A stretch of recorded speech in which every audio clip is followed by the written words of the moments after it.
بسم الله الرحمن الرحيم الحمد لله رب العالمين والصلاة والسلام على أشرف الأنبياء والمرسلين نبينا محمد وعلى آله وصحبه أجمعين رب اشرح لي صدري ويسر لي أمري واحلل عقدة من لساني يفقهوا قولي.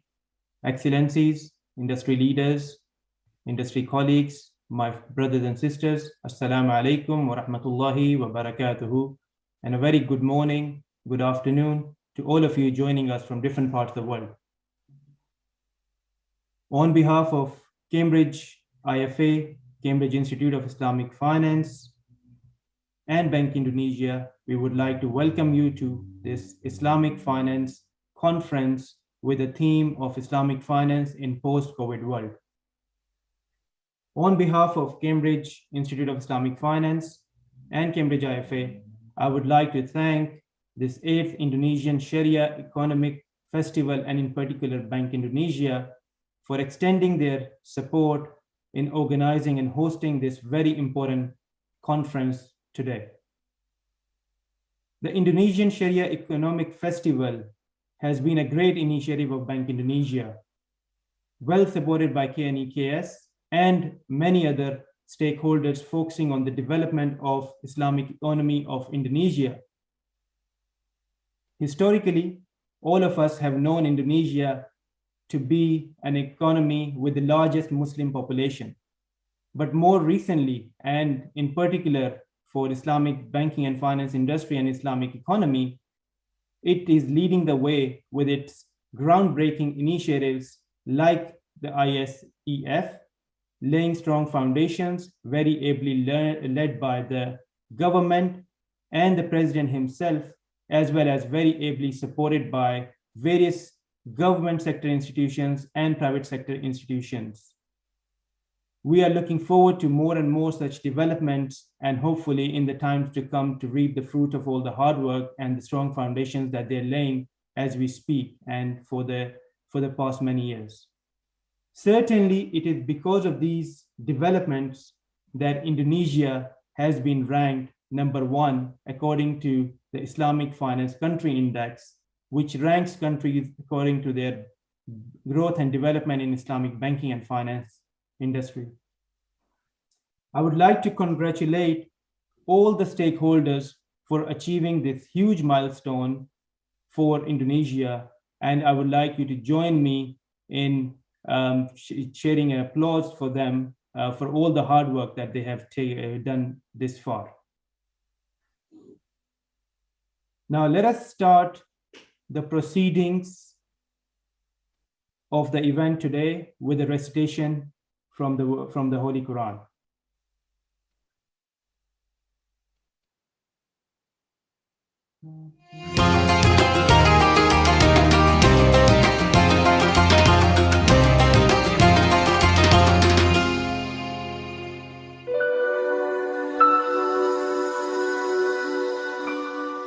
أعوذ بالله من الشيطان الرجيم.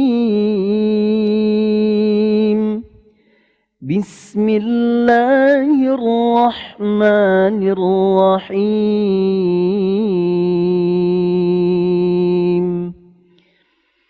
يا أيها الذين آمنوا لا تحرموا طيبات ما أحل الله لكم. لا تحرموا طيبات ما أحل الله لكم ولا تعتدوا. إن الله لا يحب المعتدين. وكلوا مما رزقكم الله حلالا طيبا واتقوا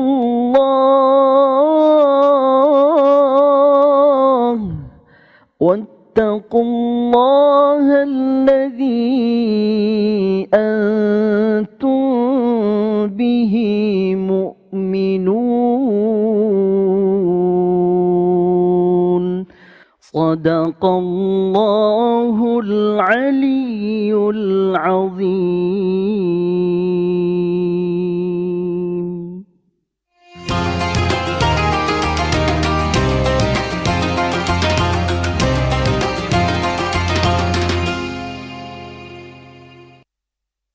Jazakumullah khair. Before we start the proceedings of the day, may I just request everyone to switch on their cameras for a quick photograph before we start the proceedings of the day. Just quick few minutes, a couple of minutes really, and kindly organizers, please let us know once you're done with that. On the count of 3.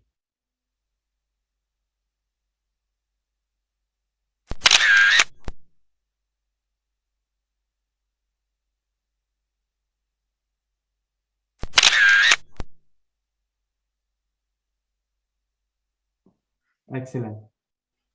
Thank you very much. Excellencies, distinguished guests, ladies and gentlemen, the theme of this event is revolving around the theme of the Global Islamic Finance Report 2021, Islamic Finance in Post-COVID World. Global Islamic Finance Report is the oldest yearbook produced since the year 2010 by Cambridge IFA and Cambridge Institute of Islamic Finance. It is the oldest yearbook within the industry which gauge the developments in the industry and rank countries according to their growth and development in Islamic banking and finance industry. The Global Islamic Finance Report 2021 was officially launched by the Vice President of Indonesia earlier this week in this economic festival. The report in its 12th year has been jointly produced with Ajman University, as well as in strategic partnership with DDCAP, knowledge partnership of Minhaj University Lahore, and with the support of Qatar Finance Center, Gatehouse Bank, and Fair Fintech from the US. For the last 12 years, the Global Islamic Finance Report is produced with the help of hundreds of contributors who are practitioners, leaders, as well as academicians within the industry who all provide their expert knowledge, experience through thought-provoking articles in the report. For the attendees of this conference, the report will be shared, the PDF version of the report will be shared with you post the event, inshallah. For the event today, we are glad to have among us global leaders in the Islamic finance industry from around the world to deliberate on the developments and share with us their insights and views of the post-COVID world.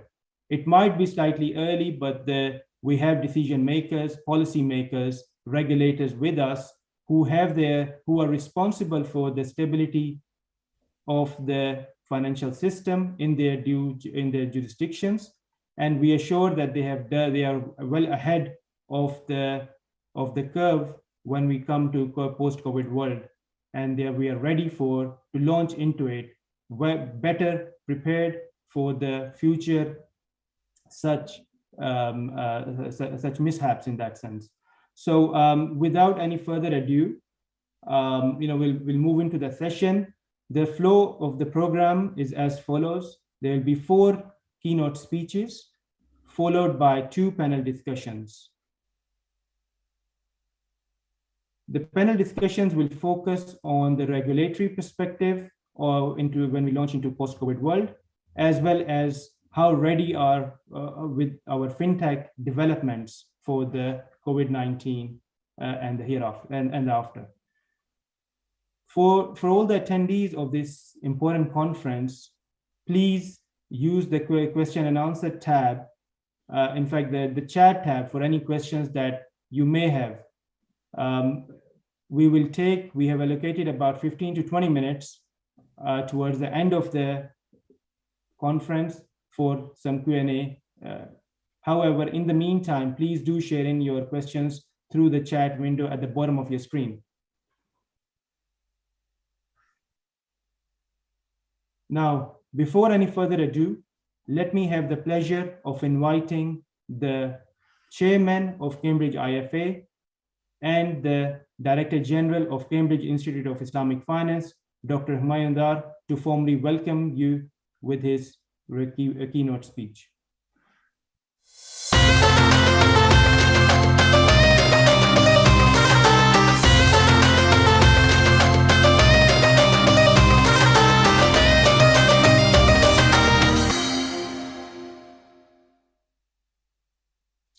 Bismillahir Rahmanir Rahim and Assalamu alaikum wa rahmatullahi wa barakatuh, everyone. A very good morning to people who are in the morning time zone and good afternoon to others who are in the Far East.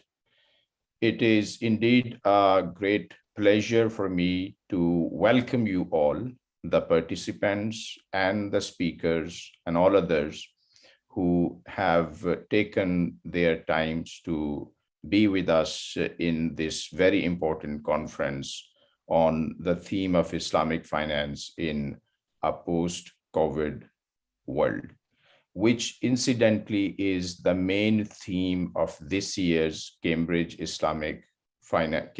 Global Islamic Finance Report, which is the 12th annual edition of the report. We have been publishing this report on an annual basis since 2010 without fail. So this is a great achievement on part of the contributors and the supporters of the report. Without their support, it was definitely very difficult for us to continue on this project on a sustainable basis.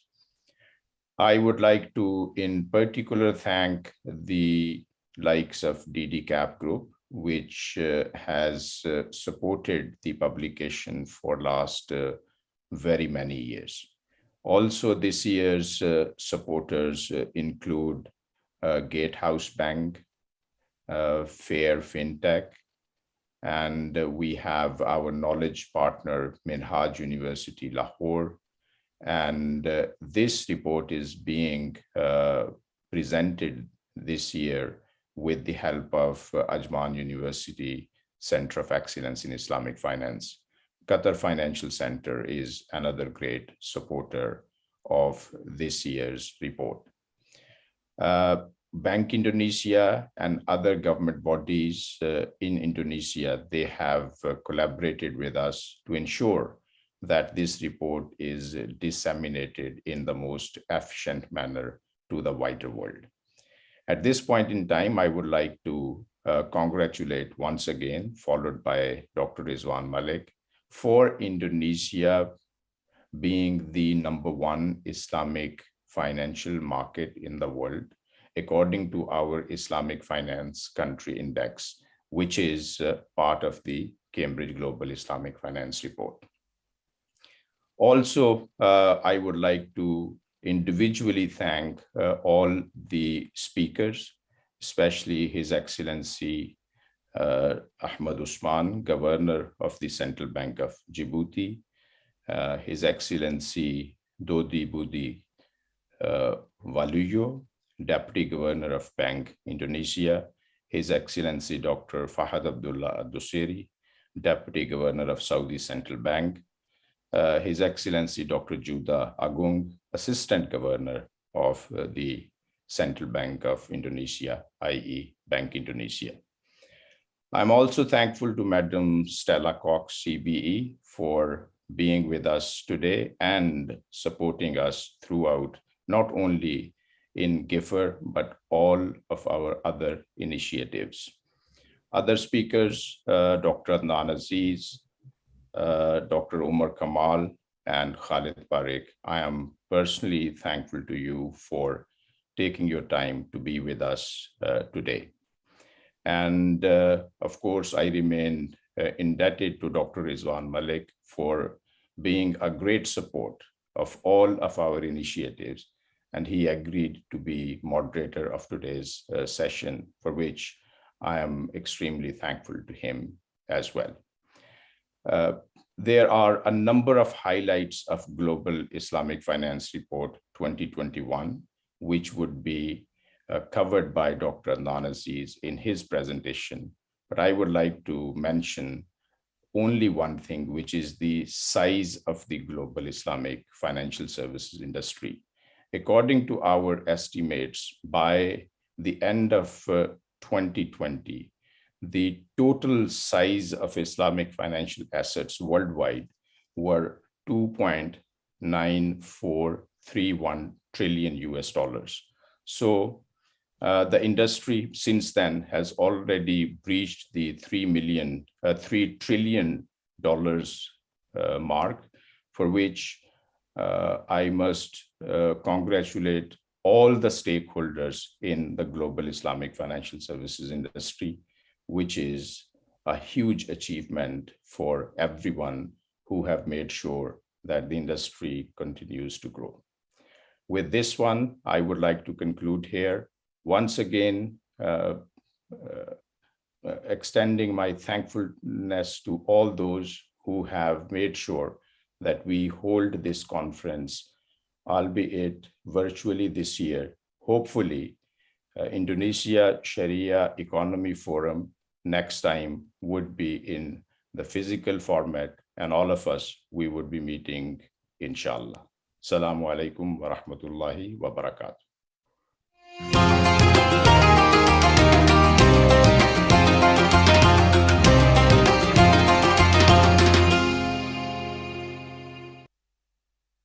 Thank you very much, Dr. Hamayandar, for your welcome address.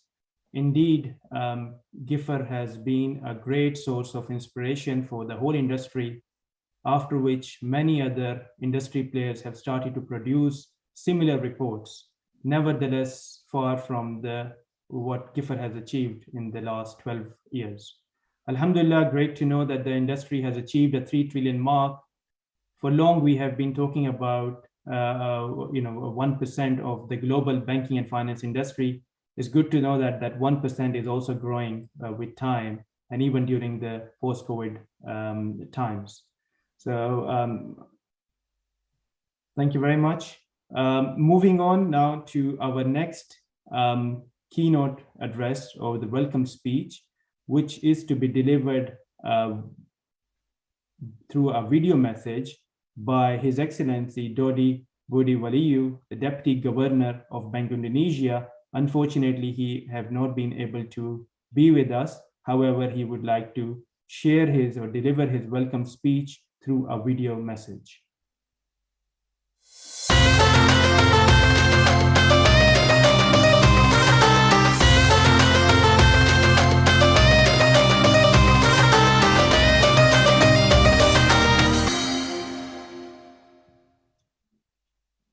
Bismillahirrahmanirrahim. Your Excellency, Mr. Ahmed Osman, Governor Central Bank of Djibouti, Dr. Fahad Abdullah Al-Dosari, Deputy Governor of Saudi Arabian Monetary Authority, Professor Dr. Humayandar, Chairman of Cambridge IFA, Ms. Stella Cox, Managing Director, DDCAP Group, colleagues from Bank Indonesia, prominent speakers, distinguished delegates, and all participants. Assalamualaikum warahmatullahi wabarakatuh, and very good morning to everyone. First of all, let us extend our praise and gratitude to Allah subhanahu wa ta'ala, the Almighty God.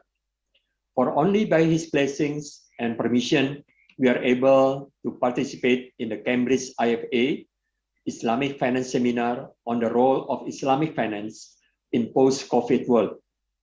Today's topic is certainly relevant, related to the condition that we are currently facing together amidst the ongoing of recovery in various countries, and also how the Islamic economy can respond to it. Salawat and salam will always be upon our Prophet Muhammad Sallallahu Alaihi Wasallam, the seal of Prophet and the messenger of God. Bank Indonesia in this context is very delighted to be hosting of the event that aims to commemorate the official launch of the 12th edition of Cambridge IFA's Global Islamic Finance Report, GIFR, at the ISEF opening ceremony 27 October 2021, yesterday. Along with this arrangement, the Cambridge IFA's International Seminar has also served as one of Bank Indonesia flagship event this year. Due to the earnest attention given in maintaining financial system soundness and stability by delivering awareness and central issues of Islamic finance development to stakeholders across the globe. With that said, I am of the view that this seminar is very well timed as an intellectual and sharing knowledge platform to flourish discussion between policymakers, academicians, and related sectors to come up with any necessary breakthroughs in strengthening data and statistics of Islamic economy for the expedited decision-making process. Aside with the upcoming momentum of recovery, a return to business as usual and a common patterns of economic activities must be separated from the emanating risks of global value chain disruption and COVID-19 pandemic surge across region. Thus, we are still overseeing any likelihood of challenges in the near future with the rising of the unknown threats that will possibly encounter the global economic growth projection. Nevertheless, this situation also offers more opportunities in the context of the Islamic finance development. We believe that there will be an increased innovation discovery in the sector. At a time when the people are profoundly need to hinder uncertainty by seeking guidance for a sound and safe alternative Islamic investment. Islamic financial industry in this regard has shown a stronger resilience based on the experience of previous global financial crises.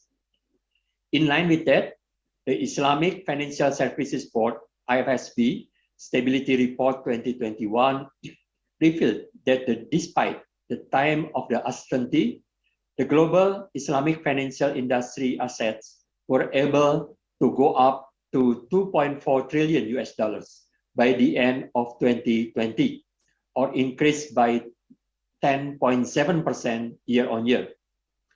Islamic banking asset as a dominating share in the Islamic financial industry, around 68%, has continued to grow by 4.3%, with the total asset now of $1.8 trillion. Hence, we believe that Islamic finance can continue to become a new frontier and extend new prospective financial models to overcome an unrest of the global economic landscape. Excellencies, ladies and gentlemen, as one of anchors for global Islamic finance industry development, we distinctly noted that Cambridge GIFR 2021 continues to feature well-stated Islamic Finance Country Index, IFCI, that helps people to discover and emerge potential in economic and finance industries. With the 10-year data since its inception, IFCI can now be used to compare the countries not only in a given year, but also over time.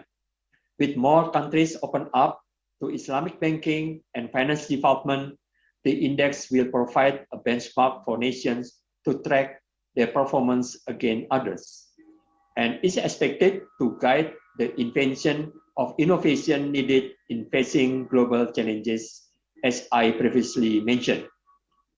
I'm also delightful to know that Indonesia is ranked #1 in this 2021 year of the IFCI ranking, according to the fast development of Islamic financial instrument and healthy Islamic finance industry. However, given that notable achievement of IFCI this year, we also hope that Indonesia Islamic finance industry development can continue to grow as part of global economic plan to support the post-pandemic economy recovery.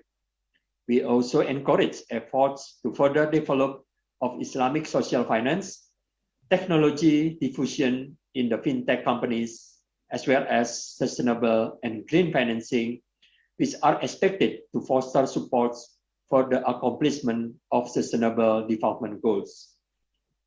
Excellencies, ladies and gentlemen, finally, allow me to express my sincere appreciation to Cambridge IFAs as our strategic partner, all event committees, all parties for arranging this important seminar. My appreciation and sincere gratitude also to the distinguished speakers for the willingness to share expertise and knowledge for the betterment of the Islamic financial industry. May Allah Almighty bestow us the strength and patience to persevere in fulfilling our duty for a better future. Thank you very much, and I wish you all very successful and fruitful discussion in today's seminar. Wabillahi taufiq wal hidayah. Wassalamualaikum warahmatullahi wabarakatuh.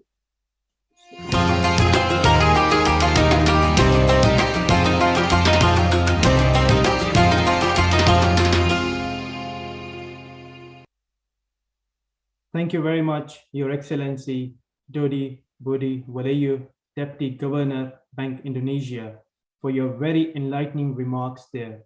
I noted 3 buzzwords in your remarks. It is the opportunity for Islamic finance in the post-COVID world.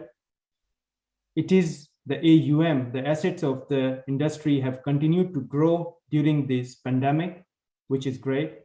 And the third is Islamic finance, the support that Bank Indonesia and its stakeholders provide to the local Islamic economy for it to continue its growth in various sectors, including banking, social finance, technology, so on. So we look forward to continue to witness the great developments that are going to happen in the times to come in Indonesia, inshallah. Thank you very much for sharing the message through the video message. Moving on very swiftly, now we move on to the other part of the world, to the Middle East, and in particular, Saudi Arabia. We are glad to have His Excellency, Dr. Fahad Abdullah Al-Dosri, the Deputy Governor of Saudi Central Bank, with us, who will deliver a keynote speech. Dr. Fahad is currently the Deputy Governor for Research and International Affairs at the Saudi Central Bank. He has been with the central bank for over 2 decades now, and I'm glad to read that he received his PhD in economics from the university. He is an active supporter and contributor to the Islamic finance industry in different parts of the world, be it when it comes to IFSB, be it be the AOFI, awareness and advocacy programs and the initiatives, as well as other local developments that are happening in Saudi Arabia. We are glad to note a lot of recent developments in the form of the governance framework, the educational programs that the Saudi Central Bank is launching. And we're looking forward to these developments. We have huge expectations from Saudi Arabia and its Islamic finance industry for the global development of this niche and very important industry. So without further ado, let me please welcome His Excellency Dr. Fahad Al-Dosri for his keynote speech. Over to you.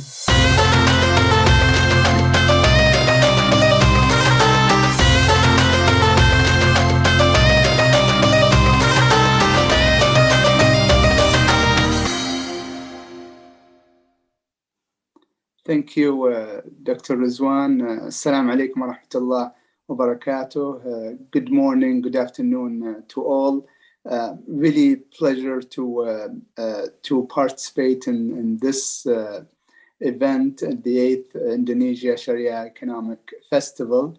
And I was hoping, inshallah, very soon that we can attend these events in person and we get a chance, inshallah, to visit Indonesia very soon. Many thanks to Bank Indonesia and His Excellency Deputy Governor Dudi for hosting us today, and also to Cambridge IFA and Dr. Humayun Dar for inviting me. And many thanks also to the organizers for organizing this timely and important event. And congratulations to Indonesia ranking first in Islamic finance, well-deserved, and looking forward to more cooperation between Saudi Arabia and Indonesia in the near future.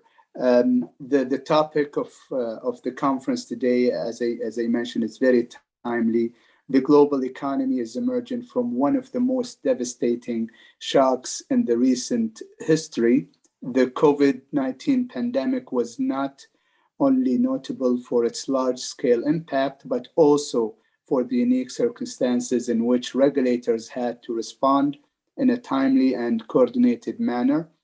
Global vaccination statistics suggest that the worst is probably over. However, we're yet to be out of the woods, and as the threat of new variants persist.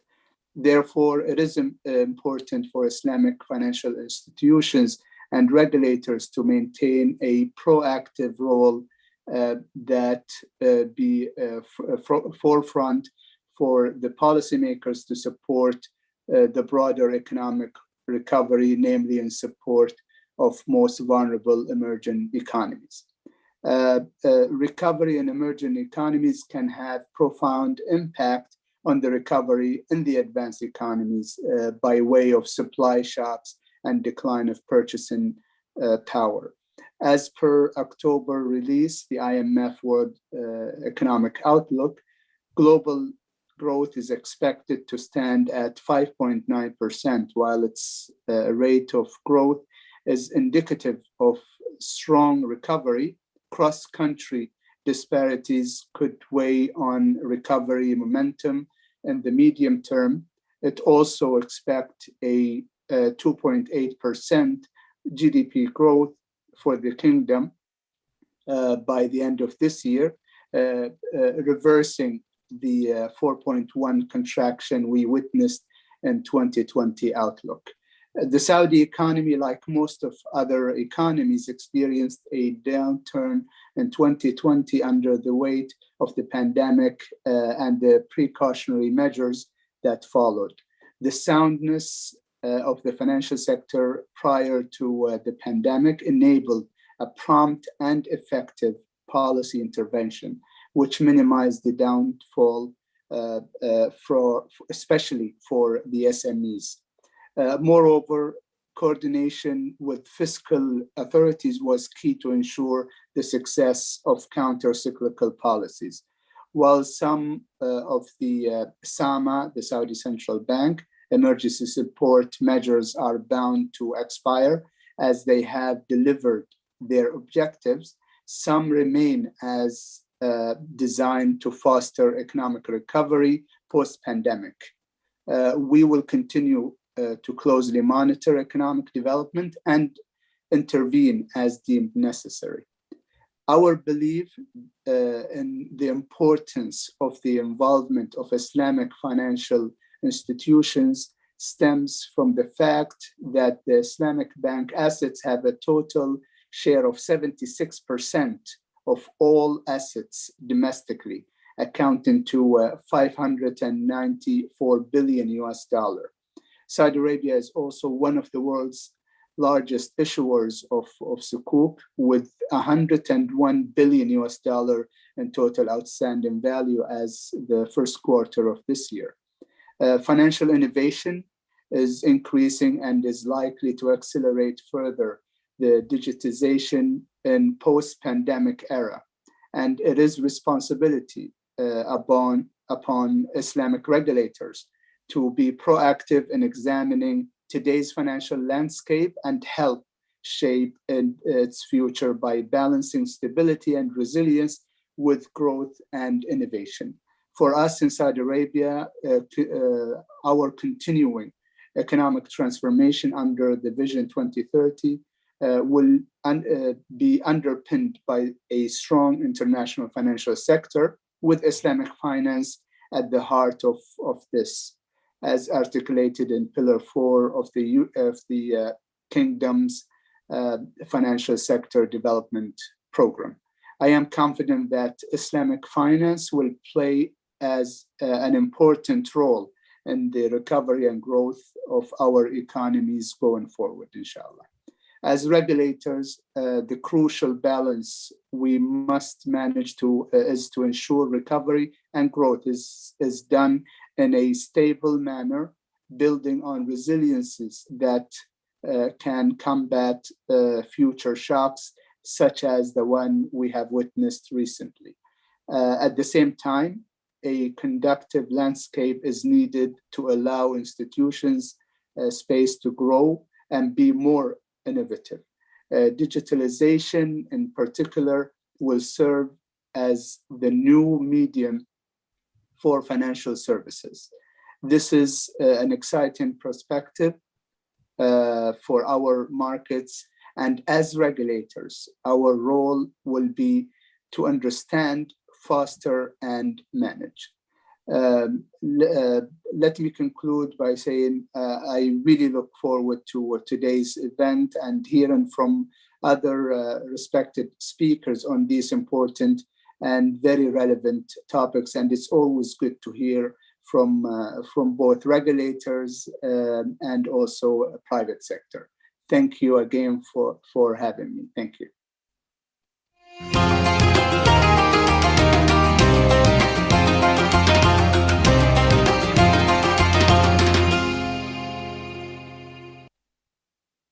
Thank you very much, Your Excellency, Dr. Fahad, for your very candid remarks as usual. Let me also take the opportunity to congratulate yourself as well as Saudi Arabia to be ranked number 2 according to Islamic Finance Country Index. This would not have been possible without the strong commitment of the regulators, the policymakers, as well as government to promote this very important sector, which have been very ably led by SAMA, as well as other key stakeholders in the local market, making it the largest Islamic finance market. And it's a market that we continue to look forward to huge development. And we hope that with the developments and the strong plans that the kingdom has for itself, the Islamic finance industry will continue to further grow in various sectors, from a technology perspective, from capacity building perspective, from the practice perspective, and continue to lead the way for the rest of the industry in general. So a huge congratulations to you and all the policymakers and the stakeholders involved in making sure that this milestone is achieved. And I've been closely following the IFCI, and Saudi Arabia's development on the chart is very interesting to note. It has always been there, on the top, and it continues to retain its very strong presence. So all the best, inshallah, for the times to come, and we are very hopeful and confident that it will achieve further milestones and continues to retain its strong presence on the IFCI, as well as other important other milestones to be achieved. So I think very importantly, you mentioned I think your role as a regulator, as well as how forward-looking you are when it comes to fintech space and the technology when it comes to post-COVID space. And inshallah, we wish you all the best in the achievements, and hopefully with the support, we can continue to develop and continue to have a more strengthened financial system for the betterment of the society in general. So thank you very much for being with us, joining us while you are on your official travels in Europe, and joining us early in the day. So thank you very much, and hopefully, if your time permits, you will stay with us for the rest of the session as well. Moving on, Excellencies, distinguished guests, ladies and gentlemen, to our next keynote speaker, and it is indeed my honor and pleasure to welcome Ms. Stella Cox, the Managing Director of DDCAP, who indeed, in my humble view, is the true champion of raising awareness on Islamic finance in the West.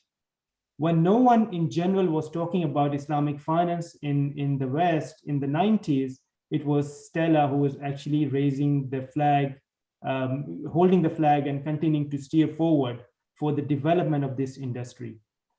A true supporter and advocate of Islamic finance and the advocacy programs. I have known Stella for last many years, and I have fond memories for all these years because of her support to various projects that she supports for the development of Islamic banking and finance industry and for the collective good of the industry.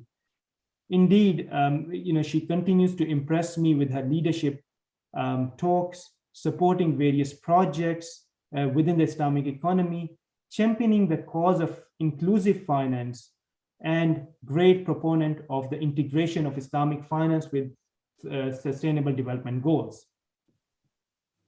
She is indeed a champion as well as a great leader for women to look after if they are to follow the developments in the industry in general. It is because of her services to the economy and Islamic finance, she was appointed as a commander of the Order of the British Empire in 2016, short as CBE, which she carries, inshallah, for the rest of her life with her. So huge achievements for Stella, for all these great developments, great support, and we look forward to continue to being educated and led by what you do in your daily activities. How do you support in all these what you do? So over to you, Stella, for your keynote speech. Thank you very much for joining us really early in the day.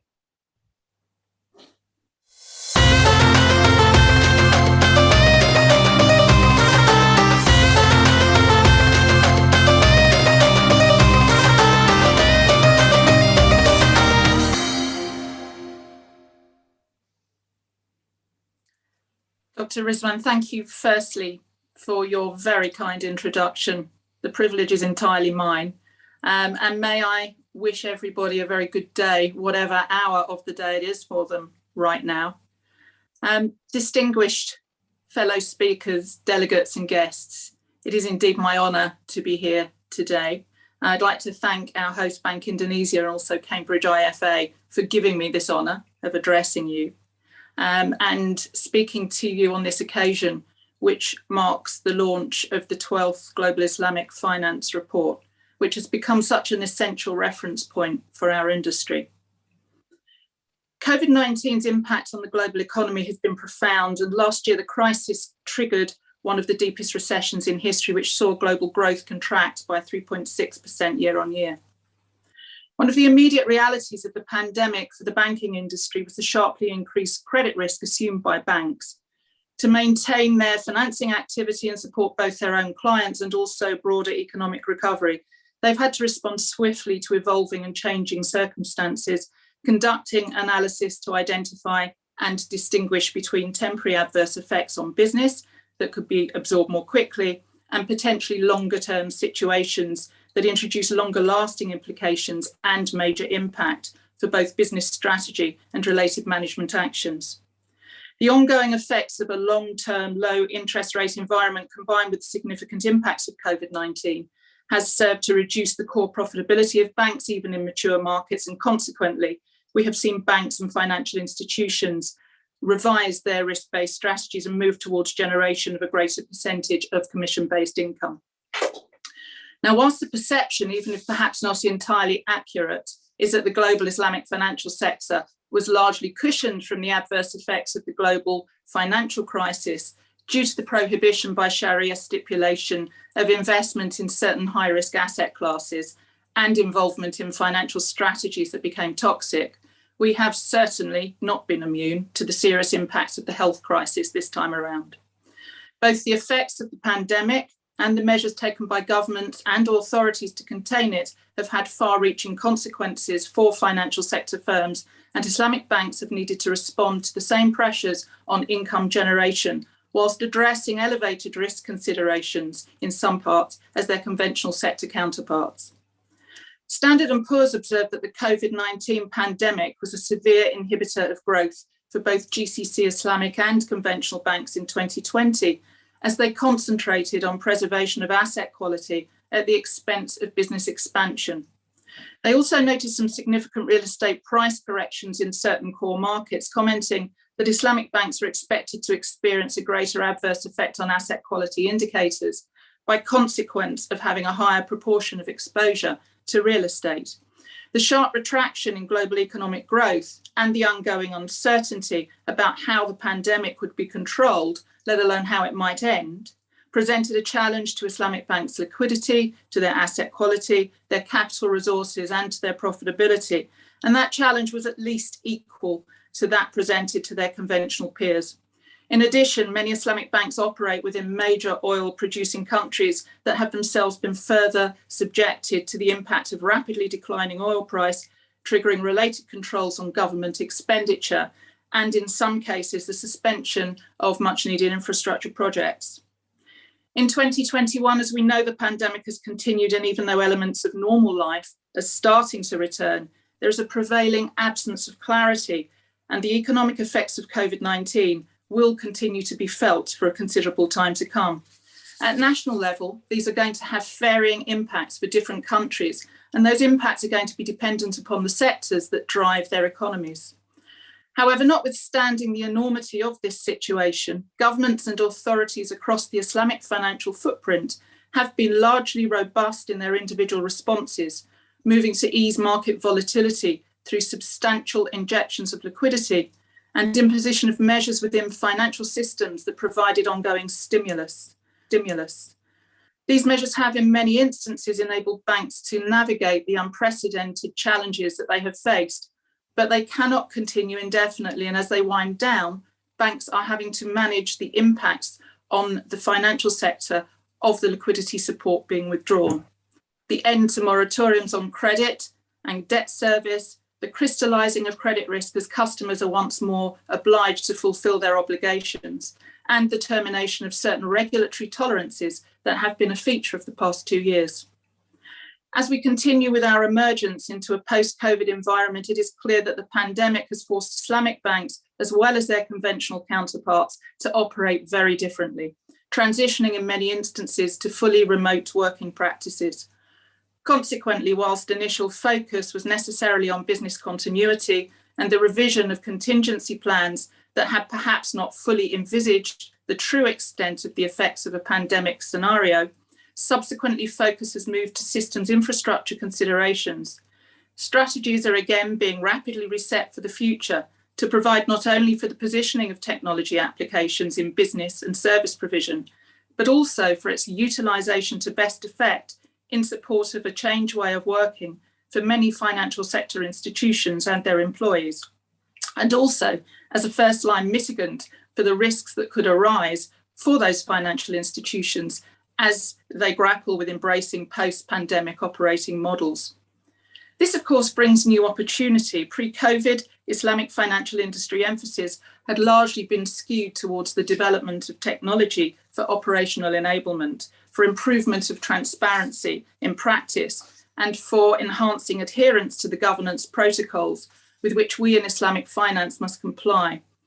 But as we emerge from the crisis, that mindset is irrevocably changed, because the development of financial technologies that support not only what we did then, but what we need to do now is of vital importance.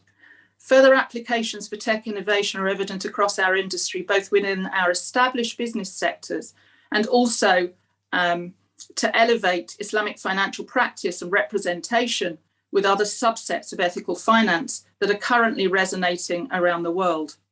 When considering other forms of responsible and sustainable finance, it's apparent that the Islamic finance marketplace and its participants have a truly valid contribution to make to the global effort to contain the effects of another crisis, that of climate change. As the Islamic financial market makes its own progress into forms of responsible and sustainable financial practice that combines so effectively with our own Sharia-governed protocols, our potential to deliver positive impact is immense.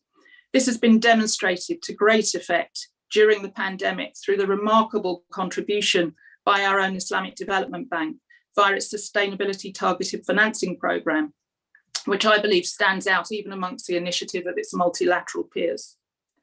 Islamic financial industry volumes in the green environment are still modest, but we have already established some global firsts of our own, including Indonesia's sovereign green sukuk, and our financing capability and capital markets issuance is already extending beyond vanilla structures that have been determined green but were broadly defined to newer innovations, including sustainability and transition-focused instruments whose drivers include performance metrics and data collection. If we are to continue our upward trajectory through our innovations and derive the benefits from transitioning our economies and the industries and the businesses that operate within them to a more sustainable footing, that also means that we have to support in the technology that is going to support that ambition. Ultimately, this will require a huge and collaborative commitment, but we can be encouraged that our early stage disruptive Islamic Fintech is currently amongst our most vibrant industry sectors, populated happily by an accompanying set of entrepreneurs who are fully focused on building businesses as well as products and services that contribute and play their part in creating a more sustainable and fairer global approach. There is no doubt that the pandemic has impacted Islamic banks and financial institutions' fundamental business strategies and operations, as it has within the conventional sector, and it has accelerated the move to digitalization and especially to mobile banking that had already begun. The speed of this process has exposed each firm's state of readiness to embrace and implement digital change and presented them with unique challenges to respond. And they may not have anticipated those to come so soon. And they're going to be impacted by local laws and regulations, and also by the readiness of local digital infrastructure. But ultimately, the efficiency and extent of each institution's response and commitment to this unprecedented and seismic shift within global financial services is going to play its part in determining their future competitiveness, be they Islamic or conventional. And what is clear is that nobody can afford to fall behind. This year, the Global Islamic Finance Country Index ranks Indonesia and Saudi Arabia, as we've heard, as the leading nations for Islamic financial market development. And the stimulus and support measures implemented by industry-relevant Southeast Asian and GCC governments have been essential components in underpinning our sector and enabling its banks and its financial institutions to navigate this crisis. However, dependence on top-down intervention cannot continue indefinitely either, and we must supplement it with ongoing stakeholder collaboration between multilaterals, sovereigns, industry infrastructure organizations, financial institutions, other private sector firms and academia across our financial marketplace to ensure that our industry is proactive in continuing to mobilize its response and deploy the measures that are needed to move beyond the grip of this terrible pandemic. Exceptional adversity has propelled us to a point where we can deepen our industry alignment and attachment to the real economy as we shift further from credit-based financing to other equity-based models. We're well placed to extend our historical commitment to financing for social impact by collaborating and bringing our unique industry perspective. Our relatively untapped capacity is poised to be a hugely important factor in accelerating endeavours to achieve global targets for sustainable and responsible investment. And I really relish the opportunity that this industry will have next week to have its voice heard at COP26. So we must make every effort to continue with the extraordinary digital transformation of our industry that the pandemic has prompted. Despite the challenges the COVID-19 crisis has provided our unique Islamic financial sector with an unprecedented opportunity to move further along the pathway to fully complete the financial system envisaged by our industry peers. And it's now for us to grasp those opportunities and move forward. Thank you.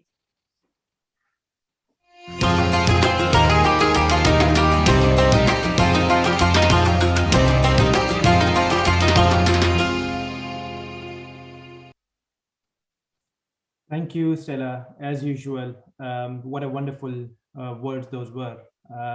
Truly music to the ears. Thank you very much for the enlightening speech. The buzzwords there were the opportunity, the collaboration, and what not more that we can achieve if we are to act together to achieve the SDGs, the climate change protocols, as well as development of the industry, and a huge opportunity for Islamic finance to achieve what it envisaged for last many years, and probably what better opportunity than now to move away from or let's say move towards more risk-sharing based models for the industry to grow further. So thank you very much for being with us, and hopefully we'll have some questions for you towards the end of the session if you can, if you are available to stay with us. Thank you, Stella. Ladies and gentlemen, we do have a chat window at the bottom of the screen. If you can kindly use that to share your questions, which we shall share with our speakers, and please also do mention who the question is addressed to. So there's a chat window, and inshallah towards the end of the conference we have allocated about 15 minutes of the time for these questions. So please do write in the questions. With that, Excellencies, distinguished guests, ladies and gentlemen, let us move to one of the most important segment and highlights of this conference, which is the overview on the Global Islamic Finance Report and the highlights of the Islamic Finance Country Index 2021. This will be presented by Dr. Adnan Aziz, Editor-in-Chief of the Cambridge Global Islamic Finance Report 2021, as well as Founding Director of Ajman University Center for Excellence in Islamic Finance.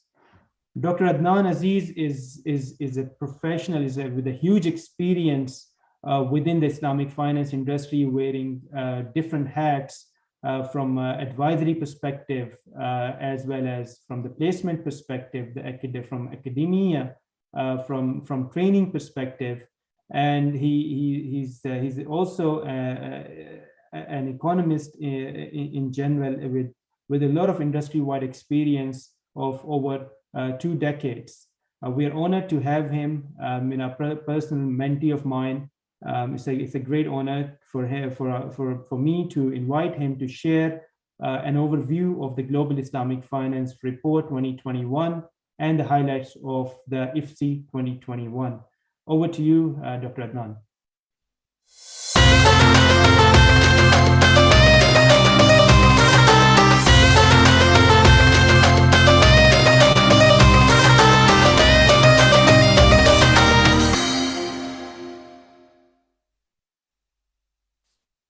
Thank you very much, Dr. Rizwan, for these kind words and the introduction. Bismillahir Rahmanir Rahim. It's a pleasure for me to be here with all of you today in my capacity as the editor-in-chief of the report, which is the major focus of this conference today. I will be using a few slides actually to make sure that you have something on a display alongside should you need to have a look at. But it is indeed a privilege for me to have served as the editor-in-chief of the report for this year, and working with Cambridge Institute of Islamic Finance, and of course the editorial team. I would like to take this opportunity to thank them all, Professor Amayuddar himself, but of course the rest of the team, including Tabinda, Durdana, and Salva. This is an opportunity for me to also give you a quick overview. Obviously, the time does not allow; it's a long report. But my focus will be that I entice enough of an interest, hopefully, in this short presentation, so you feel you have that impulse created for you to actually delve deeper into the report and read through it in more detail. As mentioned by Dr. Rizwan earlier, that soft copy will be shared with all the participants as well. The distinguished features of this report are, for generally speaking, Global Islamic Finance Report, there are certain things which I would want to make sure that we are all aware of, that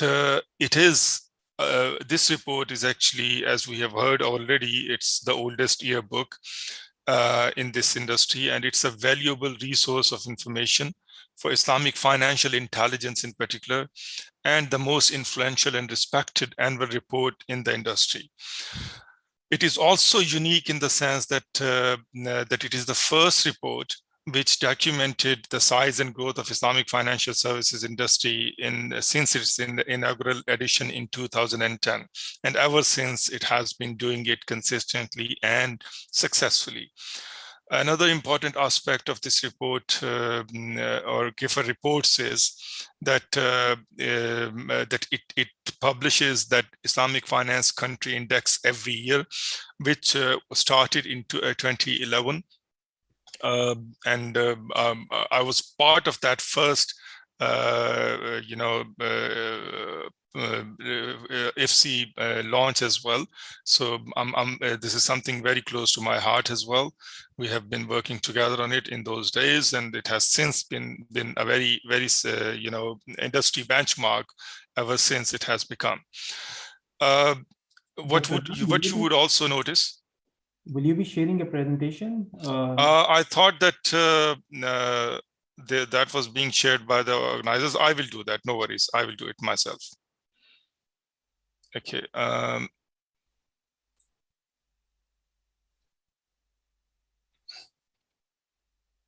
Yeah.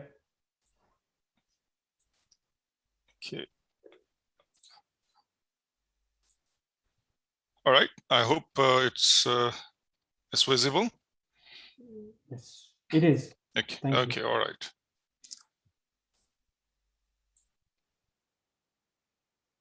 So let me just. So as I just mentioned, that these were the distinguished features of this report. Let me now move on to the motivation behind and the theme of this report. Obviously, this being the 12th edition, and we have heard already that the role of Islamic finance in a post-COVID world was chosen to be the theme of this report. There's certain motivations behind as to why did we choose this theme. Obviously, every year there is a motivation we look at and we choose a theme accordingly for this report. This year we chose this one because last year GIFA 2020 theme, the Islamic finance for the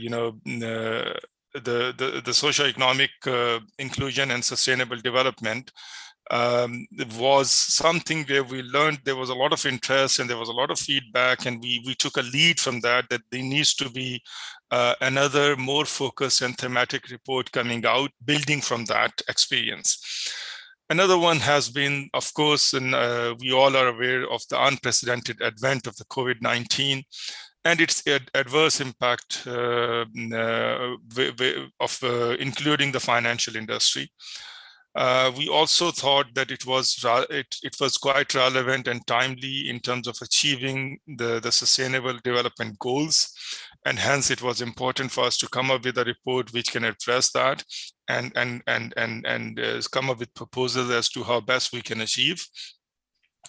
We also felt that there was a need for agility and adaptness in the face of fintech revolution, which was also overall part of the theme, and hence why we chose this theme. And finally, it was felt that sustainability of Islamic financial industry in the long run depends on having a dedicated focus on this theme.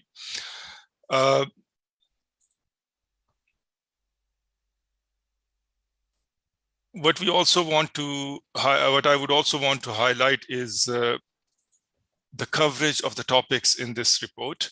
Latter part of the presentation, if I get a chance, I will briefly elaborate on these topics as well and the contributors. But in a nutshell, what has been covered in this report within the theme is we have a very interesting goal-based productive Waqf model proposed as an alternative or as a mechanism to address the theme of the report as well. Potential applications of digital technology in Islamic social finance, climate remediation and circular economy, opportunities to align the practices of Islamic finance with SDGs, synergies between Islamic social finance and bankable nature solutions, leveraging Islamic social finance to achieve the SDGs, a role of sovereign sukuk in a post-COVID era, and a model post-COVID Islamic economic development policy, And finally, the role of risk-sharing Islamic finance in a post-COVID world. These are the topics and the range of the topics which are covered within this report. Hopefully that generates some interest already into the readership going forward, and you will be able to look more details into the report. The contributors to GIFR 2020, they represent an impressive mix of professionals, and they include regulators, academicians and researchers, conservation experts, Islamic finance practitioners, Islamic social finance experts, and other hybrid professionals. So we had a very good mix of contributors who have actually made this report a reality, and we're extremely grateful for their insightful contribution to this report. Another important aspect, of course, to talk when we get into the specifics of it is that this report talks about the size and growth of global Islamic finance industry. And as you can see, that we have been tracking it over the period of time, or this report does. And you would see that in 2020, the size of assets under management by this industry has been $2.941 trillion. So roughly about $3 trillion. We have heard from other speakers earlier on about this figure, which is actually, if you look at year-on-year growth, this is 7.61%. However, on an accumulative average growth however, is 12.71%, which is in double digits. Three interesting statistics to note here are that when we look at the average growth between 2009 and 20, the average growth certainly has been in the double digit, but the average growth between 2009 and 15 was 14.84. So what we notice is that over the last 10 years period, the growth has been declining, and the growth between in the period before 2015 and those 6 years period has been 14.84. What is even more striking to note is that the average growth rate between 2016 and 20, the most recent period, has been 6.54. Now, there are a number of reasons, and you will, when you read the report, you will actually see our analysis around those numbers as well. But we wanted to bring out, in the interest of being an objective provider of a resource of information, we wanted to make sure that we understand various dynamics and over the period of time, how certain factors might have played a role. And this is an important one. So rather than just focusing, yes, we do appreciate and celebrate the fact that we are already at a 3 trillion mark, but we also need to take a view on what factors might have played a role in declining average growth rate over the last 5 years. But certainly in this, there has been a role played by pandemic as well in that period. If we rely on those, if we use those three cohorts we just talked about, the 14.84%, 11.38%, and 6.54% we just talked about in the last slide. But our projections for 2025 are the three scenarios accordingly. So if we go by the worst case, if I were to use this word, then the expectation is that the industry will reach about $3.8 trillion by 2025. If we looked at the annual growth, which was 11.38%, for the period between 2009 and 16, that will take us to $4.5 trillion. And if we were to look at the overall growth, that was until the 15 period was that if that the annual growth was 14.84%, then we can expect the industry to reach just over 5 trillion or $5.1 trillion. So the range here is 3.8 to $5.1 trillion is what we project. Of course, there are a number of factors which will play a role in it. But these are projections based on our analysis, which we have documented in detail in the report. You may also be interested in knowing that when we decompose various financial assets into the segments, what we see is that the highest contribution into the industry came from the Islamic banks, Islamic banking practice, of course, the Islamic financial banking institutions, which was about 73%. This is followed by capital market activity of Sukuk, which is about 19.5%. And the Islamic funds, which are about just over 4%. And then we have Takaful and related assets, which are 1.82%. And another notable part is Islamic microfinance, which is quite on increase as well now, which is just over 1%. But of course, there are some others, which is not 0.4%. Which haven't necessarily been classified, they being smaller contributors to mention. What we also noted in the report are some key growth and development observations which we had, and we wanted to share those with you as well. We feel that, and there is extensive discussion in the report you will be able to actually follow. We felt the need for a global body with an exclusive focus on advocacy. This is something which GIFR has been trying to talk about and promote for quite some time now. But the idea is that with due respect to Dr. Rizwan, AOFI has a number of things all focused together.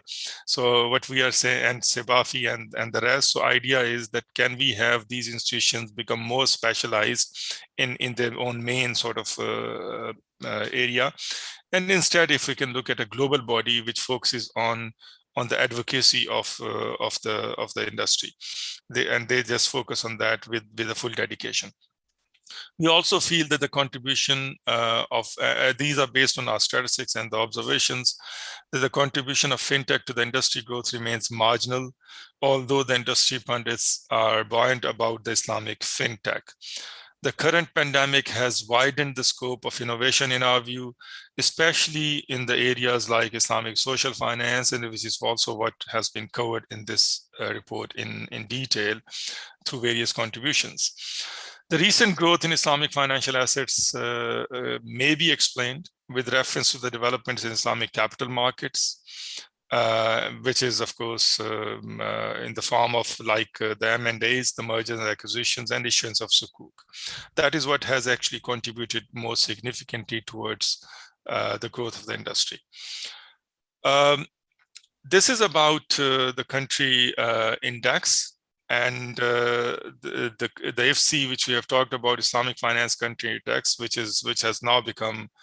has actually for long become an industry benchmark for ranking. You would see that the score, which were, and there is a detailed methodology mentioned in the report and the previous reports as well. I think 2020 report presents that methodology in a lot of detail, but of course the methodology is also summarized in 2021. You will see that Indonesia ranked number 1, and actually that was 83.35 their score. They have been in top 3 for quite some time anyway.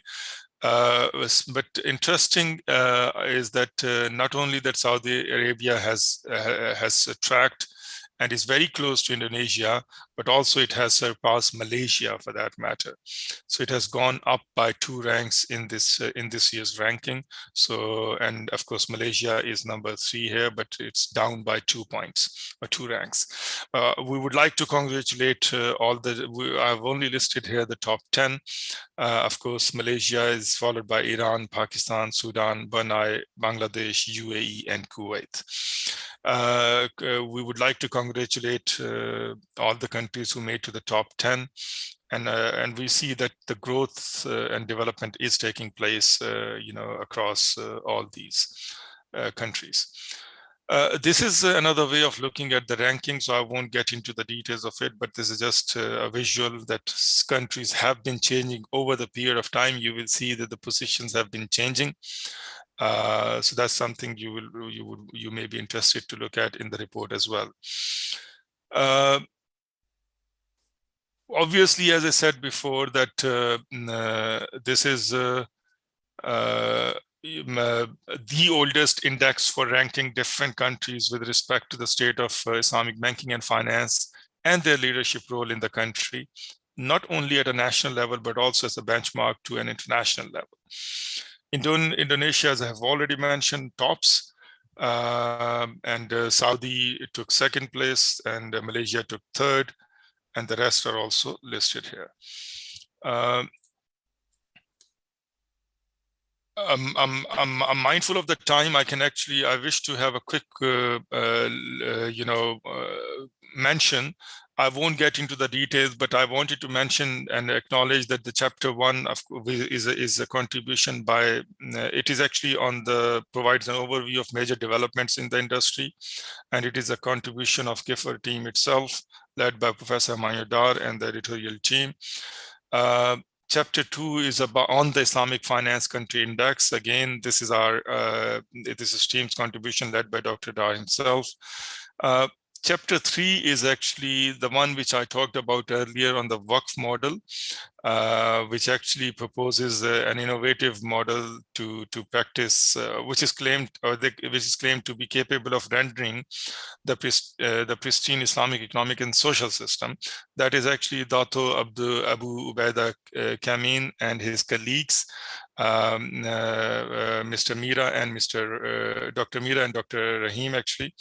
Then chapter 4 is by Dr. Ubaidullah on the potential applications of digital technology in Islamic social finance. Interesting, applications have been talked about, worth a read, but this focuses particularly on Zakat and Waqf in terms of its applications as the model applications. Dr. Khan's contribution is perhaps one of the finest contributions in this report. This is actually a framework for the revolution of a coherent climate policy landscape in Islamic finance. It's a beautiful read, and I'm sure that when you get a time to read through it, you would love it. Chapter 6 actually is focuses on outlining those opportunities which align the practice of Islamic banking and finance industry with the SDGs.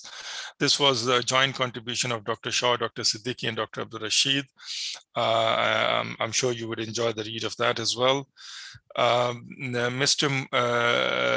Dean Morvin of Worldwide Fund and myself from Ajman University Center for Excellence in Islamic Finance, we contributed a chapter where we argue that very strong and sustainable synergies exist between Islamic social finance and bankable nature solutions.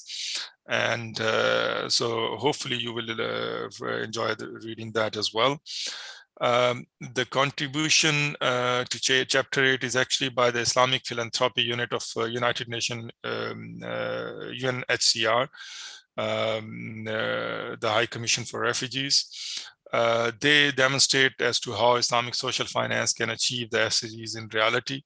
So they share their experience across various UN entities. Chapter 9, which was contributed by Ms. Hadingdaya, the Ministry of Finance of Indonesia.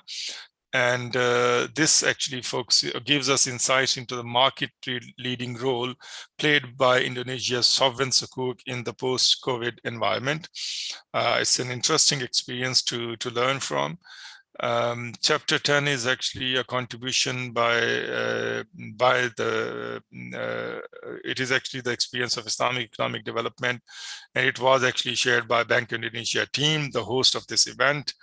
And the chapter draws relevance of moral values and halal sector in Islamic economy in the post-COVID as a post-COVID policy of Bank Indonesia. Finally, Chapter 11, contributed by Mr. Shaukat, focuses on the role of risk-sharing Islamic finance in a post-COVID world. Again, it's something, the argument is that the fintech-driven version 2 of Islamic finance offers to reframe Islamic finance practice as per its original submitted mandates, which is more based on risk sharing. That actually concludes my presentation, Dr. Rizwan. I hope I didn't overrun the time, but obviously I had to provide the overview of the report as much as I could. Thank you.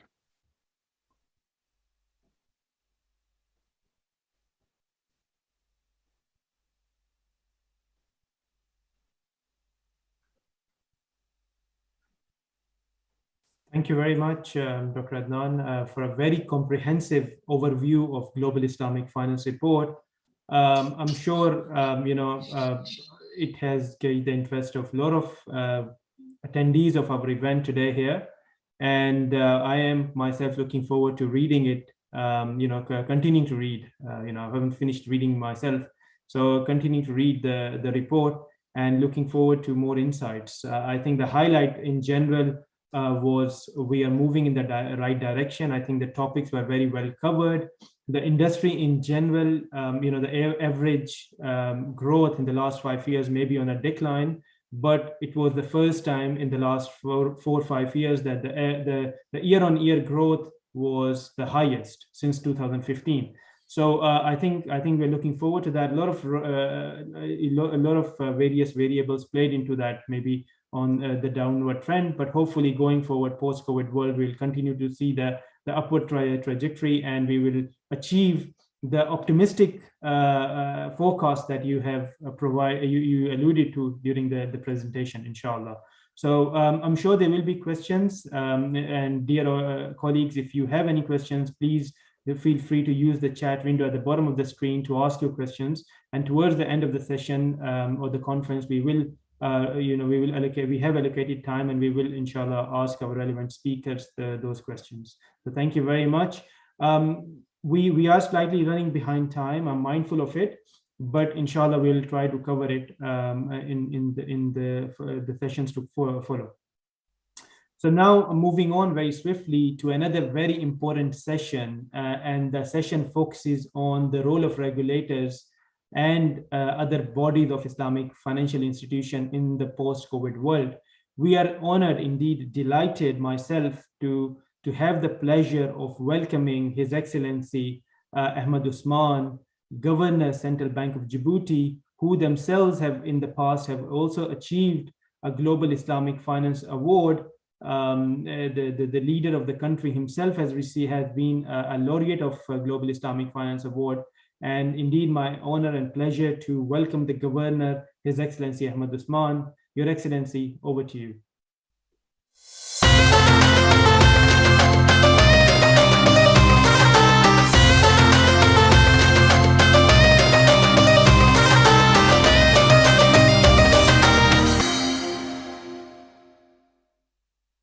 Thank you very much, Dr. Rizwan Malik. Dear Professor Dar Humayun, dear Dodi Budi Uraya, Deputy Governor of Bank of Indonesia, dear Dr. Fahad Abdullah, Deputy Governor of Saudi Central Bank, dear Stella Cox, Managing Director of DDCIB Group, dear Dr. Adnan, dear Dr. Juda Agun, Dr. Omar Kamil, Khalid Barek, and distinguished guest expert from around the world. Good morning from Djibouti. Djibouti is very proud. As the governor of the Central Bank of Djibouti, I'm very happy and glad to participate to this conference. As you know, Djibouti is a very small country in the northeast of Africa, with a population of 1 million, with GDP around $3 billion US. So it's a very small country, but distinguished for those last years for the progress that we have made on Islamic finance. And we are very glad and happy that some institutions like Cambridge and Bank of Indonesia have helped us to initiate some conference here in Djibouti that we have met Professor Huma Mayundar, and since that time we keep a very strong relationship, and I'm thankful for his invitation for this conference. So the Islamic Bank in Djibouti is very new, and they have a short portion of the market, around 20%. We have only 3 Islamic banks in Djibouti, and I will share some remarks that we can share together with the world in Islamic. As you know, the COVID-19 pandemic continues to have a serious implication for all of humanity in all its aspects. It is continue to influence the life of billions of people around the world. It's also a difficult time for the global economy, as most sectors and industry have been significantly affected. Government and other policymakers around the world have introduced and responded with timely measures for economic recovery.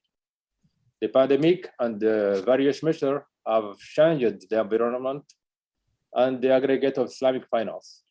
No doubt, the world after the pandemic will be different, and the impact of unprecedented damage will continue for time to come. Still, we believe this can potentially lead to the creation of new opportunity, which can be instrumental in economic recovery. So I will take advantage of this forum to share some remark. The first thing is the impact that we can have seen on the liquidity. We note that there is a liquidity mismatch. Liquidity shortage due to moratorium, deferment of financing repayment, increased cash outflow from corporate and sector, and deposit withdrawal from government and government-related agencies to fund massive cash transfer programs. Liquidity mismatch will put Islamic Bank in difficult liquidity position due to lack of Sharia compliance avenue for liquidity management, drawdown of credit line due to liquidity shortage, macroeconomic pressure, runaway inflation rates, and negative economic outlook. As Islamic Bank draw down on their liquidity buffer, a persistent pandemic may lead to a liquidity crunch in some jurisdictions that were already facing liquidity shortage pre-COVID. This projection may be aggravated given the new wave of the pandemic, and with the possibility of morphing into a solvency risk. We note also a deterioration on credit rating. The credit environment for the financial sector has deteriorated considerably since the onset of COVID. Given the health crisis and associated economic uncertainty and extended lockdown, it is expected that considerable time will be required for Islamic Bank to run to the previous 19 ranking. Pandemic presents several economic consequences for the real economy. COVID-19 is exerting an abrupt damage to the real economy. It has affected both demand and supply chain simultaneously. Islamic finance have larger exposure to SMEs, microfinance, and retail lending corporate to microfinance. The impact is also on the asset quality deterioration. COVID-19 period with plummeting oil price in the beginning of 2021 created a dual shock for most oil producer jurisdictions offering Islamic finance. This resulted in significant increase in risk for the banking sector in terms of asset quality. Deferment of financing payment have a positive impact on the asset quality, not performing credit in the short run. And if the virus continue to disturb the economic activity, it could be affected the ability of the companies to meet their financial obligation due to subdebt demand, thus elevated non-performing levels. Islamic banking with high proportion of financing facility in transportation, construction, and trade sectors are likely to have substantial asset quality deterioration. Financial relief package via short-term credit extension will not suffice if pressure on those sectors persists for a prolonged period. We also have a pressure on profitability. Maintaining a stable and adequate level of earning is crucial to enable Islamic Bank to build needed buffers against shock and unexpected loss. COVID-19 is expected to exert increasing pressure on the earning of Islamic Bank due to the sudden cessation or restriction in economic activity in the real sectors. Cuts in financing rates and flexible repayment option, as well as extended moratorium on existing financing, will affect the earning of Islamic Bank. Digital transformation on business model have changed. Pandemic has forced Islamic finance industry to speed up the pace of financial digitalization. Increases in digital banking transactions provide a further impetus driving the digital transformation push. These changes are expected to yield a favorable outcome in the future as Islamic banking leverage on technology to develop new area of income, but will put immediate pressure on the cost-to-income ratio of the Islamic banking sector. There are also some risks concerning the cyber threats and security. Providing financial service via third-party outsourcing cloud have implications for financial stability in the event of a breach of cyber attack on the part of the cloud service provider. Swift change in the technical advancement makes the legacy infrastructure of many Islamic banks highly susceptible to cyber risk, which may in turn result in reputation risk. The good news is the expansion in the role of the Sukuk. As you have seen on the president report, Islamic Development Bank raised 1.5 billion first ever sustainable Sukuk designated to aid the recovery from COVID in its member country. Indonesia issued 2.5 billion Wakala agency global Sukuk in 3 tranches, one of which was 769 million green Sukuk dedicated to sustainable development. Malaysia also issued a 119 million Sukuk called Pirhatin as part of the government effort to raise funds for their coronavirus economic recovery. Lower profit rates present an opportunity for investors, sovereign and corporate, to tap into the market and raise funds by using Sukuk, thereby growing asset under management of the Islamic finance industry in the country. Concerning the supervisory and the regulators' role, they must be reinforced. Regulators must be flexible and adapt supervisory priorities and operational modality for conducting supervision to maintain adequate supervision intensity.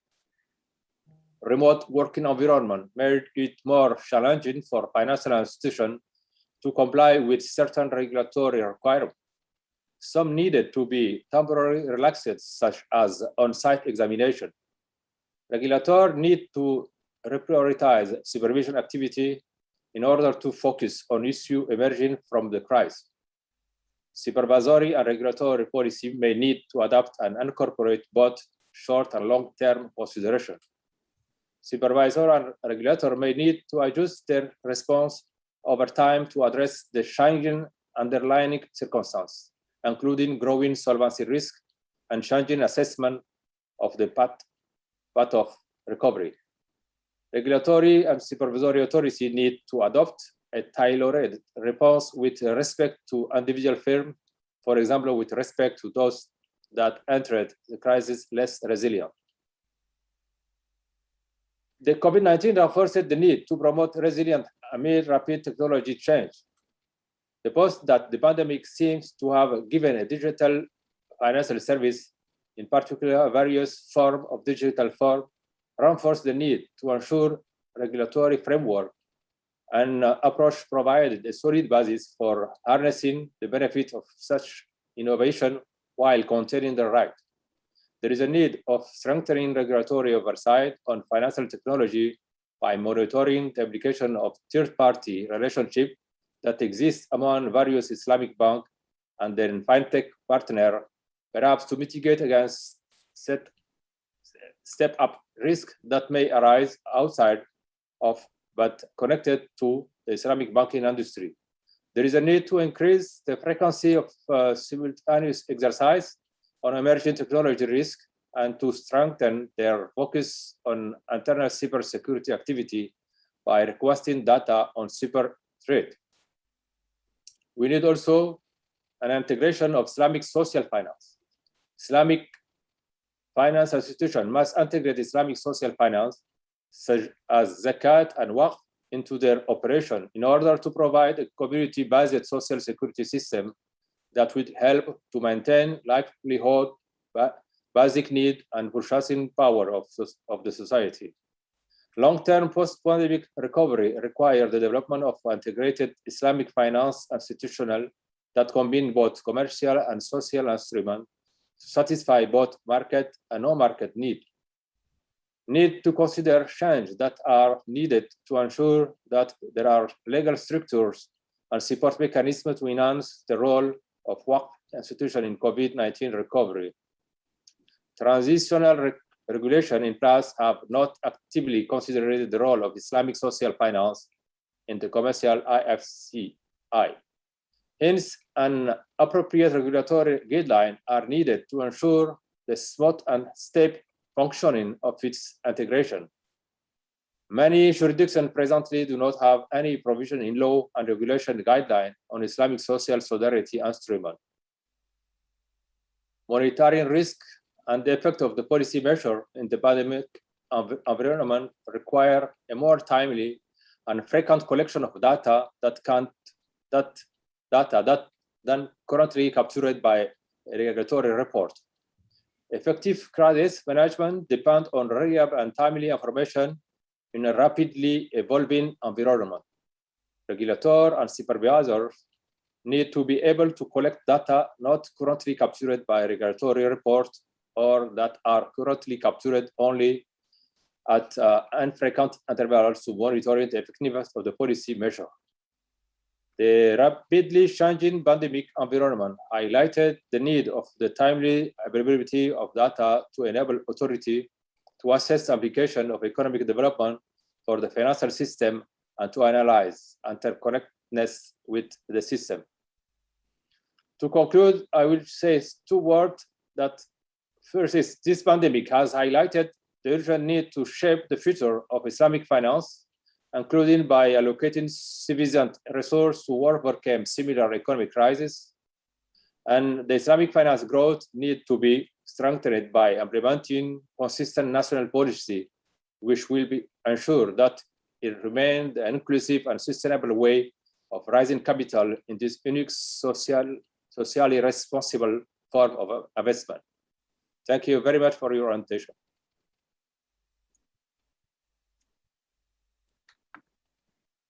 Thank you very much, Your Excellency, for wonderful keynote speech, highlighting the role of regulators, as well as re-emphasizing the need and the opportunity that we have within the Islamic finance industry to steer forward in a better way, promoting the value system that we have within the industry as we move forward. Indeed, a small country you mentioned, Djibouti is, but very strategically and beautifully placed with a high potential and potential to be the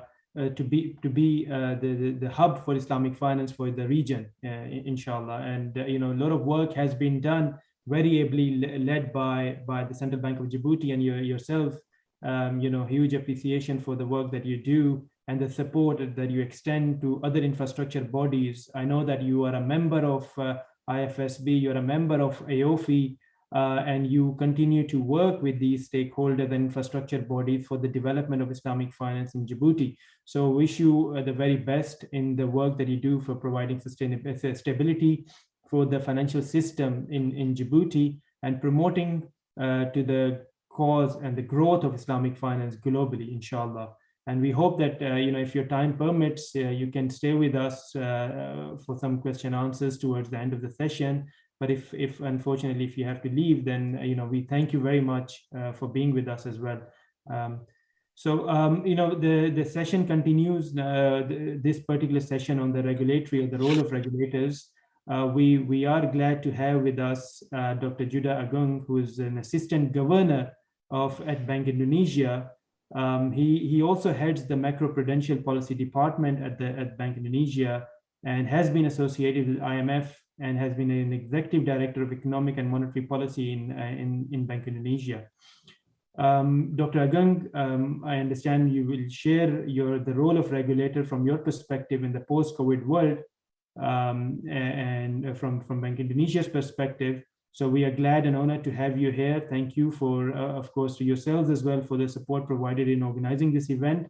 And we look forward to your presentation or keynote remarks. Thank you. Over to you, Dr. Agung. Thank you, Dr. Rizwan Malik. Bismillahirrahmanirrahim. Assalamualaikum warahmatullahi wabarakatuh. It's a great pleasure for me to talk in this forum. My topic is post-COVID challenges and central bank policy response, and in the context of Indonesia, of course. My topics perhaps is not focused on the Islamic finance, but I think the challenges and policies remain relevant for both Islamic and conventional financial system. Let me start off with highlighting the 5 key policy challenges in the aftermath of COVID-19 for the central banks. First, how to speed up the recovery of the economy. Second is how to restore bank financial intermediation. The third, how to facilitate the digital transformation in the financial system, especially in payment system, as the central bank is the authority in the payment system. Fourth, how to accelerate the financial inclusion. And the fifth, the role of a central bank in facilitating sustainable finance. The first challenge is how to boost the recovery of the economy. In the next slide. If we look at the indicators of consumption and corporate activities, after the relaxation of social mobility in August, the activity of consumption and purchasing manager index has rebounding. But the risk of scaring effect of the pandemic to some sectors, especially in non-tradable sectors, such as transportation and the hotels, need to be addressed. Although if we compare to the Asian financial crisis, the scaring effect in the current episode is less severe. The second challenge is how to boost the recovery in bank intermediation. Credit growth has been improving recently. In September, is 2.2% year on year. From the demand side, the recovery in the household and corporate sector has boosted the demand for credit, while at the same time, the significant drop in COVID cases has been building confidence of banks to the business sectors, although the intermediation ratio, loan to deposit ratio, for example, remain below the pre-pandemic level. And in this context, Bank Indonesia policy stance remain quite accommodative, both in terms of monetary policy as well as the macroprudential policies. Some policy measures, including the relaxation of loan-to-value ratio, accommodative countercyclical capital buffer, and coordinated policy action with other authorities and Ministry of Finance to strengthen both supply and demand for credit has been quite effective. The third challenge, and in the next slide, the third challenge, and at the same time is also opportunity, is digital transformation in the financial sectors.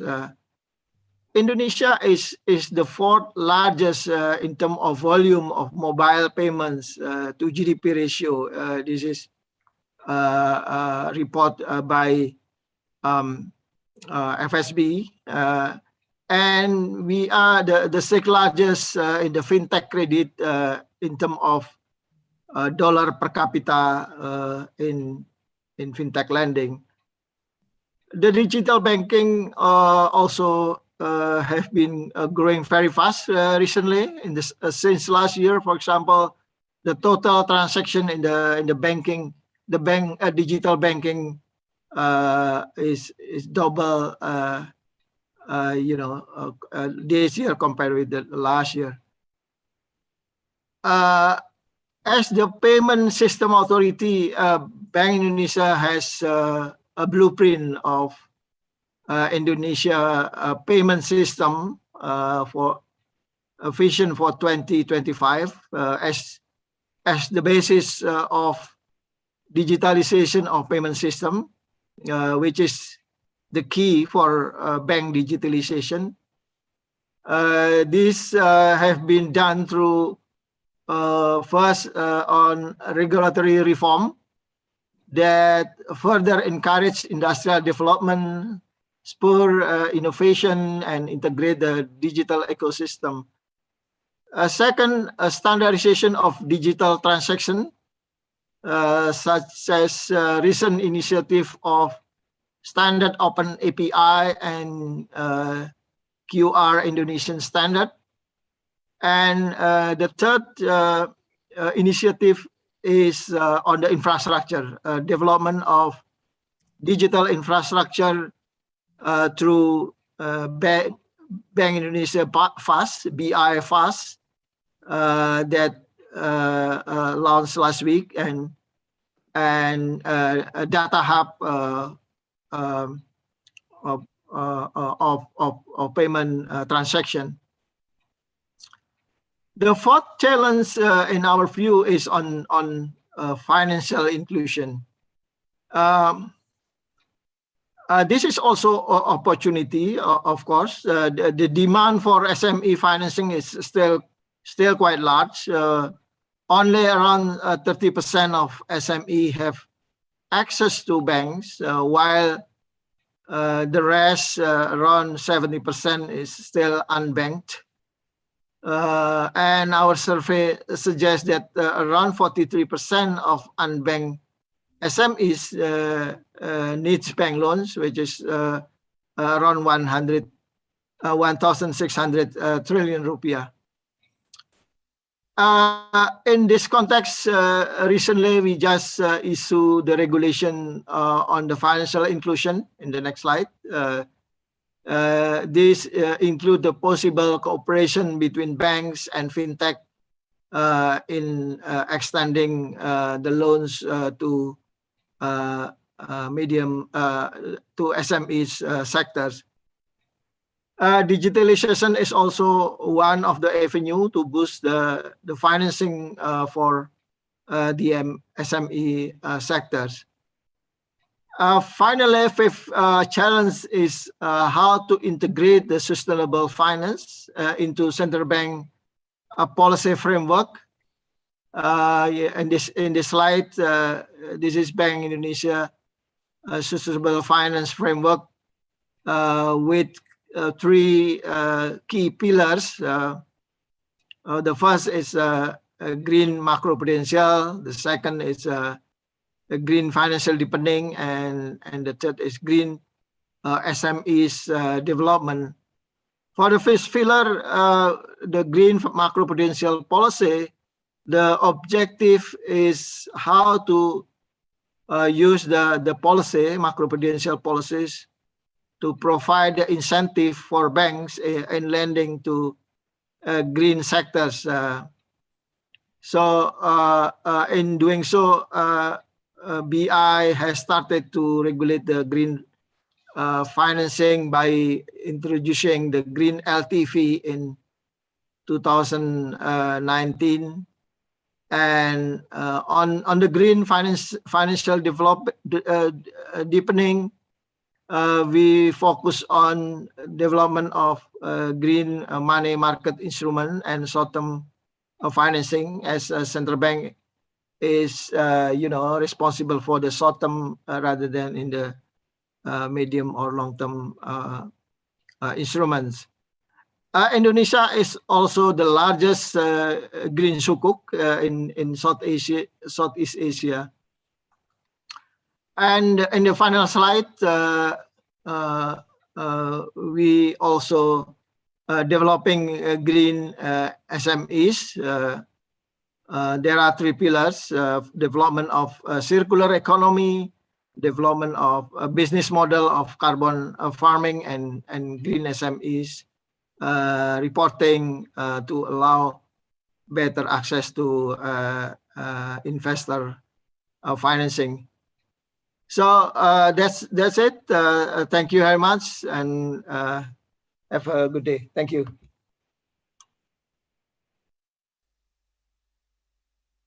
Thank you very much, Dr. Judagong, the Assistant Governor at Bank Indonesia, for sharing your insights on the role of Bank Indonesia during this pandemic and your strategies going forward. Of course, it is true for Islamic finance as well, where when you are talking about the whole financial economic system. You highlighted 5 important perspectives in which I think Bank Indonesia is working towards from economic recovery point of view post-pandemic. You talked about the bank intermediation process, the digital transformation, how you're looking forward to that, and how you're supporting the cause, the entrepreneurship, the MSMEs from that perspective, how you are enhancing the financial inclusion from that perspective, as well as the focus on sustainable finance, which of course is the talk of the town, as well as it is important for a long-term sustainability of the society and the economy in general. So thank you very much for being with us and sharing those insights. Inshallah, we will come back to you for any questions that may be there for yourselves. Excellencies, distinguished guests, ladies and gentlemen, moving on to our next session of the day and this important conference, which is on the role of fintech in the post-COVID world. You must have heard, and you might have, we keep on repeating the importance of fintech in the post-COVID world, and the possibility that fintech has the progress has increased manifold because of pandemic. In that sense, digital transformation was going to happen anyway, but the pandemic has kind of multiplied that progress in many folds, and has launched us into this world where without technology and without fintech, it might be difficult for us to continue our operations and our activities. This important conference is just an example of this, and there are many other examples when it comes to the role of fintech. So to discuss the role of fintech in the post-COVID world, we do have two very able leaders within the industry, one based out of US and the other based in the UK. And I have the pleasure and honor of introducing them. Dr. Umar Kamal, partner at B8 Ventures. Dr. Umar Kamal is a very experienced Islamic finance practitioner with a lot of experience in venture capital and the private equity space. Previously, he held many important roles at family offices based out of Geneva. And in his earlier life, he was also the partner in charge of Islamic finance global advisory business at Ernst Young, or EY, based out of Bahrain. Dr. Umar Kamal, I think over to you to share your insights, your experience with us, with our audience, on how fintech can help us achieve what we aspire to do, achieve in the times to come. So over to you, Dr. Umar.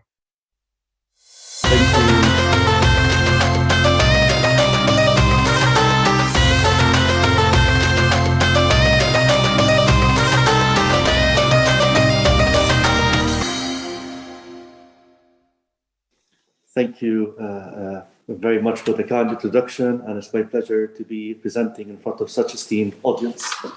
My topic today is the role of fintech post-COVID world. I think it's an interesting topic. Maybe I would change it by saying role of fintech. Maybe your video is switched off. We can't see you. Sorry. Yeah. Can you see me now? Yeah. Did you hear the first part of it? Yes, we did hear it. Just we couldn't see you. Apologies. Very good. Okay. No, it's my fault. So probably the topic will be role of fintech post-pandemic world, because I think hopefully, inshallah, we're outside the pandemic. We're almost there, and but not necessarily outside of COVID. And in my opinion, COVID might remain, but in different phase, in different versions. I will tell you why this is relevant later, but I'll be covering today 5, let's say, topics. One of them is I'll give some background on fintech. I will also cover the topic of the role of e-commerce and its relation in fintech growth, the role of payments in e-commerce, and then I will have a couple of words on the regulator link to the fintech evolution. And then I will identify a couple of opportunities when it comes to Sharia-compliant financial activities. So starting with fintech, I remember 3 years ago, I think, Dr. Dar, remember when I was invited for a session at Cambridge to IFA, and I asked the question of the audience, what's fintech? The majority actually didn't know what was fintech at that time. And I can bet by now the majority of the audience, of the esteemed audience today, they know what's fintech. That's just to make sure that we're all on the same page. My version of my definition of fintech is actually marrying between finance and technology, as it indicates from the name. And it's the use of technology to enhance the customer financial experience. So it's there to enhance the customer financial experience.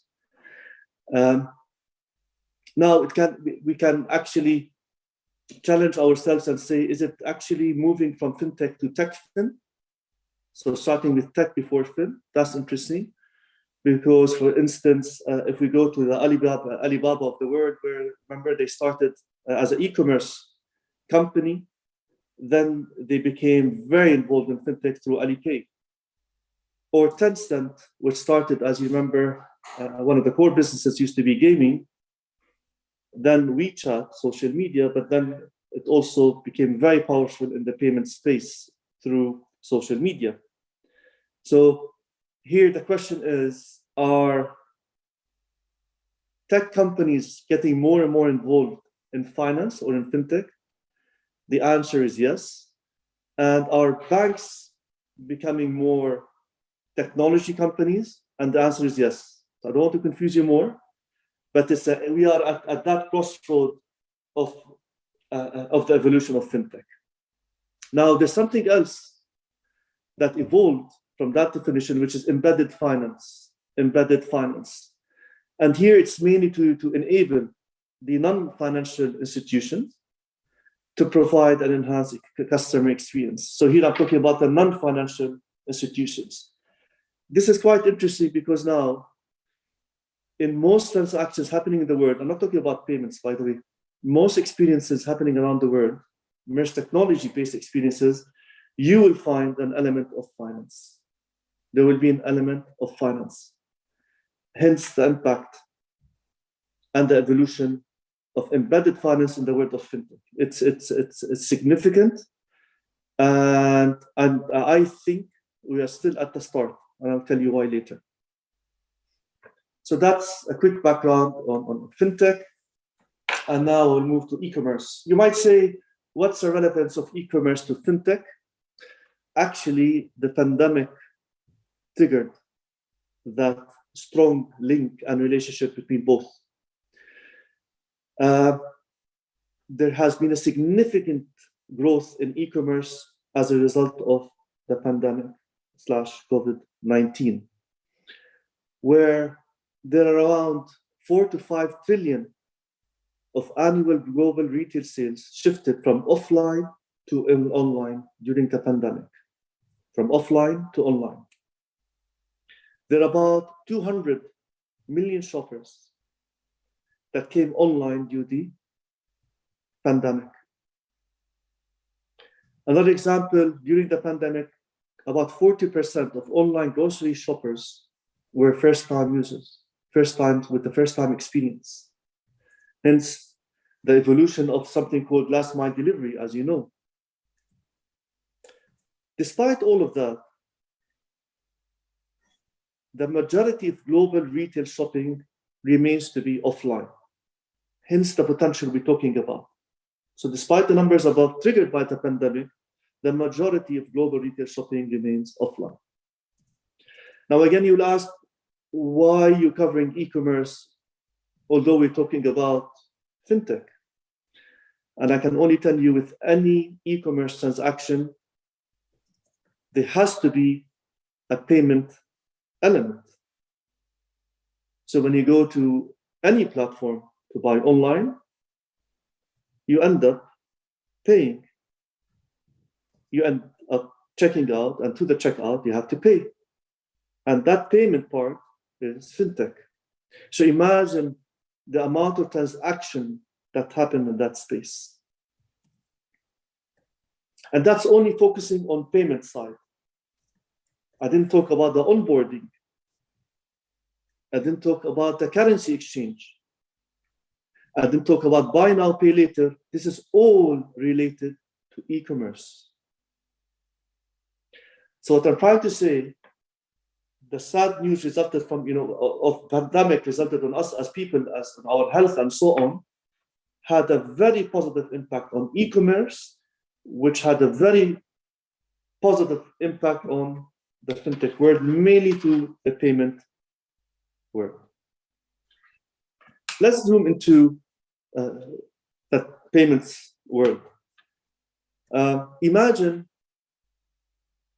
if 10 or 15 years ago, you wanted to transfer, let's say, a big amount. A corporate wanted to transfer a big amount of cash.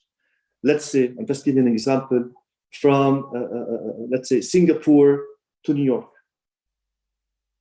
15 years ago, maybe this would be done through a wire transfer and might take a couple of days. I don't tell you a week or two. Let's say less than a week. And the fastest way to do it was, at that time, it was a big amount, is actually to take a flight from Singapore to New York. Fast forward as of today, I can tell you this can happen in seconds. With certain banks, it's happening, it still takes 2 to 3 or 4 days, or 2 or 3 days, let's say. But now, with the virtual currency world and so on, it is happening it's taking significantly less time. And I can only tell you, in the near future, it will take less and less time, and to be more cost efficient and more traceable. So there's a significant development on the payment world.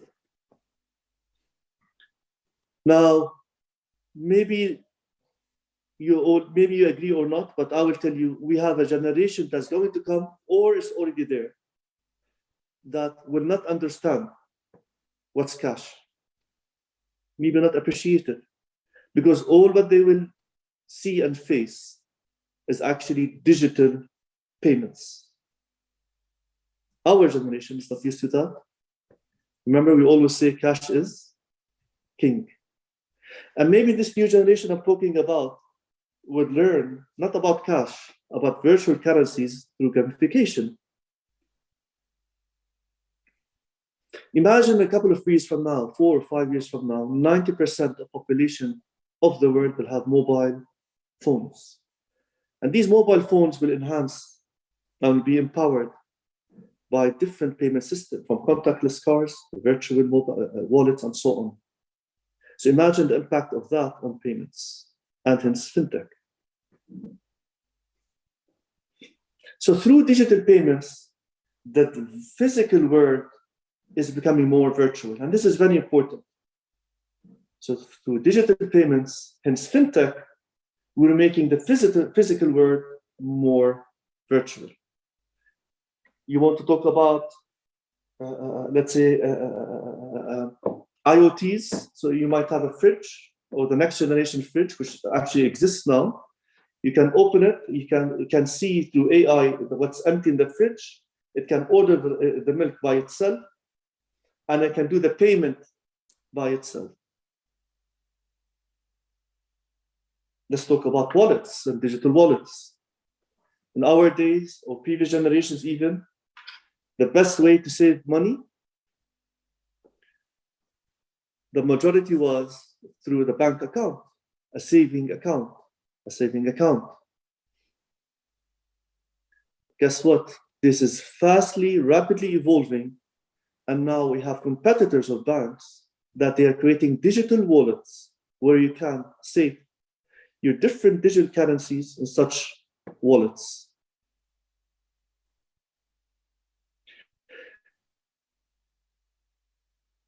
Step AI and having several cards or virtual cards and currencies in the wallets, through AI, it will tell you for this payment, if you're going to, for instance, swipe or you put your digital card to buy a train ticket, it will tell you which is the best card to use by itself. And I can tell you that one of the next big things coming in the world of fintech is digital wallets. A lot of developments happening there. And banks are trying to play a catch-up role. And it's a very tricky one for them because mainly the custody aspect of it. Let's go further.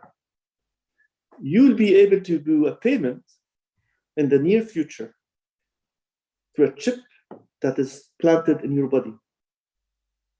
And that chip has a digital wallet. So even we're going beyond the mobile, even we're going beyond our digital watches.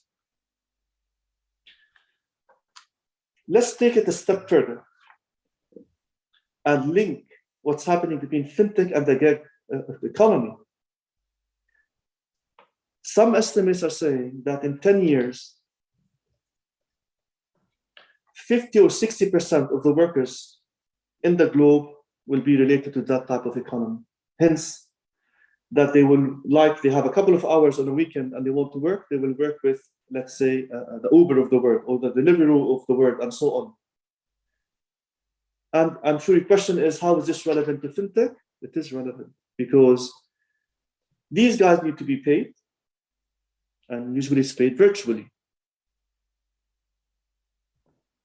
These guys need to have insurance, hence InsurTech, and they want to have an insurance for a couple of hours. Insurance part of fintech, hence InsurTech. They might also want to have some short-term loans based on what they're being paid. Again, this is fintech. So I just wanted to give you a flavor of the importance of e-commerce and payments in the world of fintech. If I move to the word of the regulatory or the regulator role in the fintech domain and space, I have to say that they're playing a catch-up role. I'm saying the majority, not all of them, and I was very impressed with what Indonesia has achieved so far, also Saudi and Malaysia and so on. Some countries are actually being at front of introducing relevant regulations for fintech. But I have to say, the regulations that were there, that existed pre-pandemic, will not necessarily be applicable post-pandemic. And I'll give you some small examples. When it comes to areas of, for instance, unhealthy spending. So you might ask, why is this relevant again, unhealthy spending?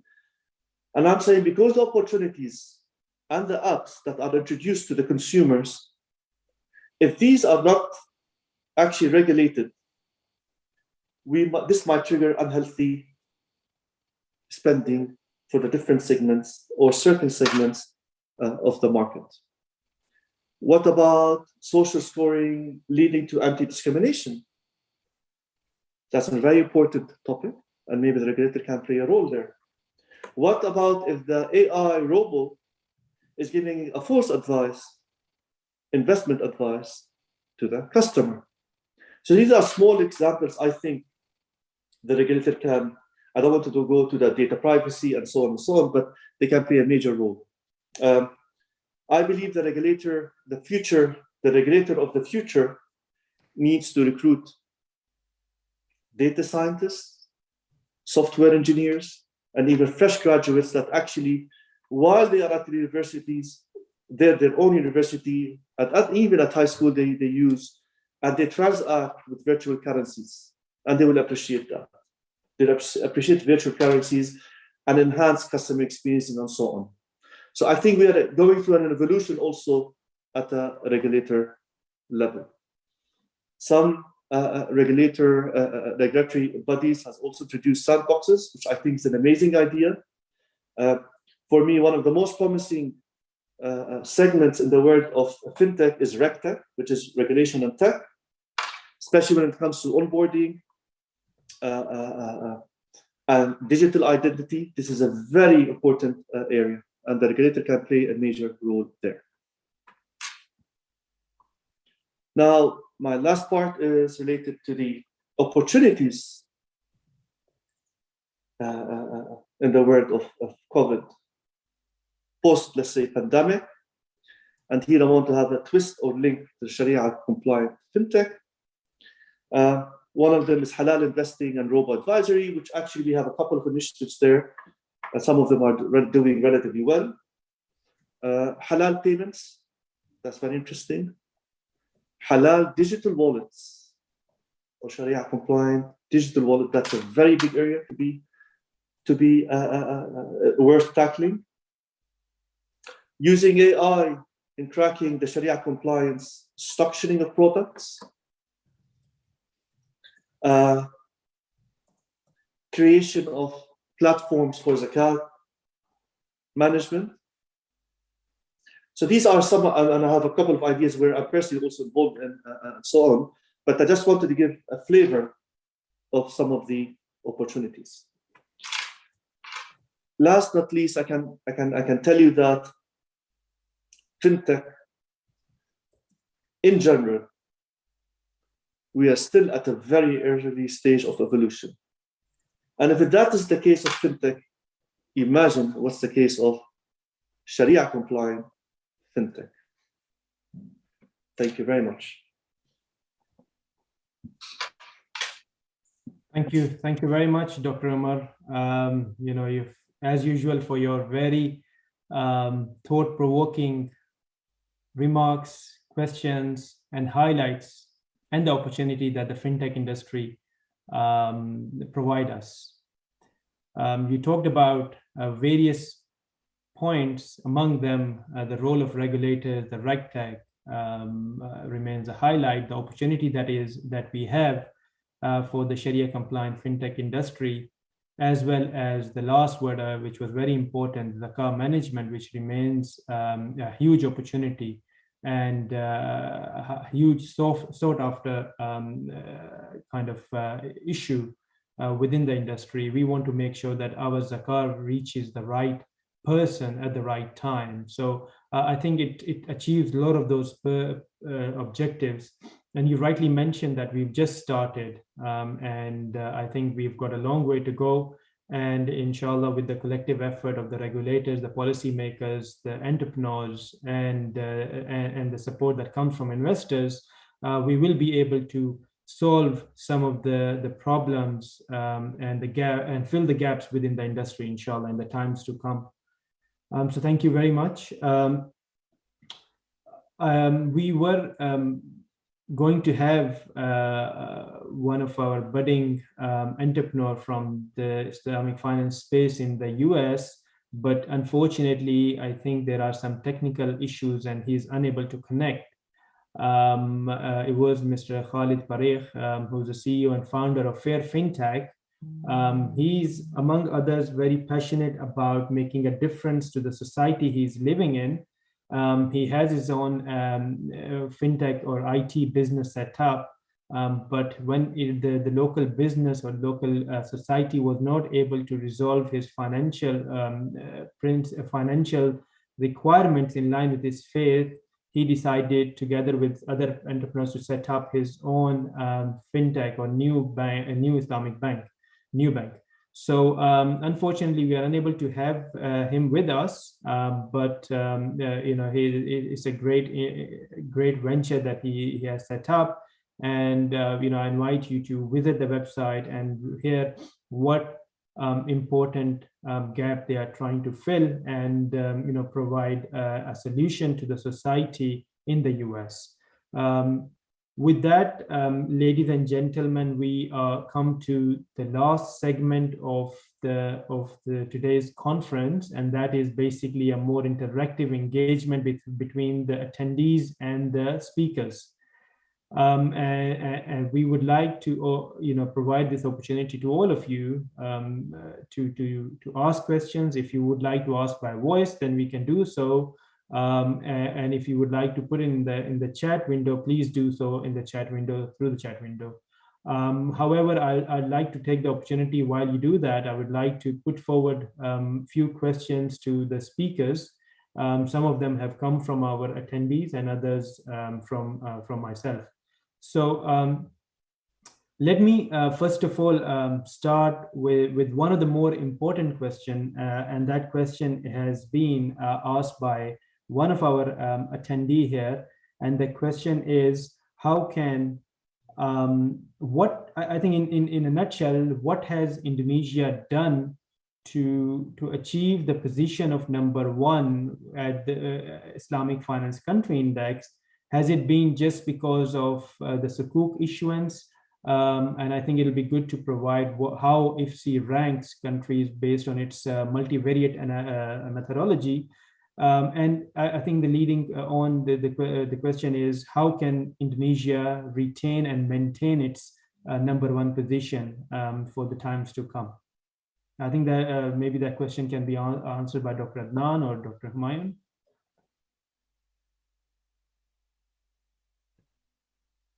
Yes, sorry, Dr. Yes, please go ahead. Yeah, I was going to say maybe Dr. Adnan Aziz has gone for Juma prayers, so he's here. So he can answer. Sure, I'll give a quick answer. I think what needs to be understood that Indonesia achieved its first position in IFC comprehensively on all fronts. It's not just one or the other.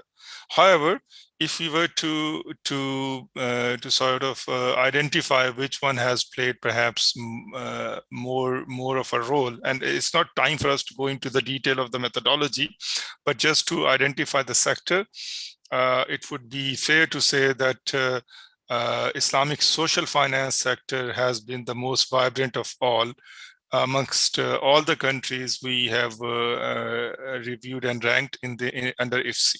So I would say this is what the major contributor has been, although they have done very well across all other factors as well.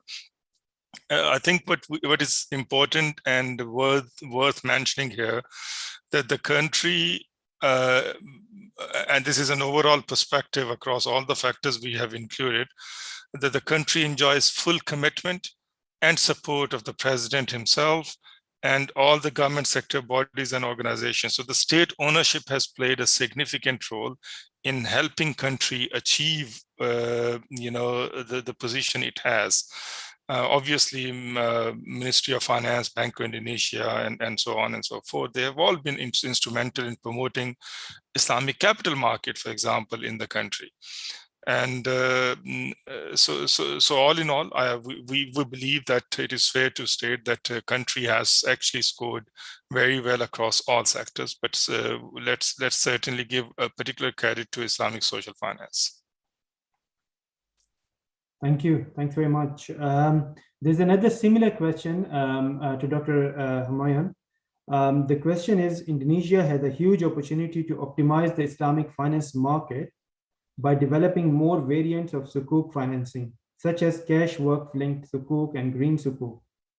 In your opinion, what are the challenges ahead that need to be fixed in order for the economy to continue to grow? There are, the question is about the sukuk, and then for the economy to grow. Okay, these are two different perspectives. So I can modify the question. Basically, how Islamic finance can be used to help Indonesia to continue to grow. As Rizwan, you mentioned that Indonesia is the largest Islamic economy in the OIC bloc, and pre-pandemic, its growth performance was exceptionally well amongst the OIC countries.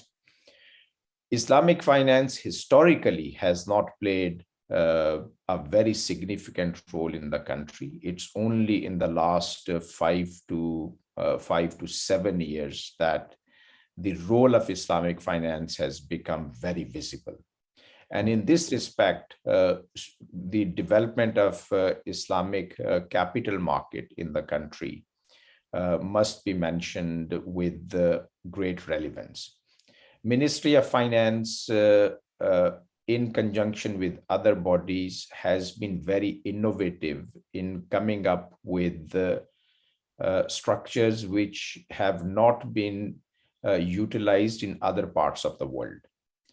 Green sukuk is one obvious example, and now there are frequent tranches of green sukuk, which the country has been issuing. The cash waqf-linked sukuk is an innovation where Indonesia has played a very important role. I would say that for the public sector borrowing requirements of the country, if sukuk is continued to be used as a major tool for raising finance, this is going to help the country in financing huge infrastructure projects around Jakarta, but elsewhere in the country as well. It's a country with a huge geographical area. And possibly the role of Islamic finance in developing the new capital for the country, this is something which must be looked into.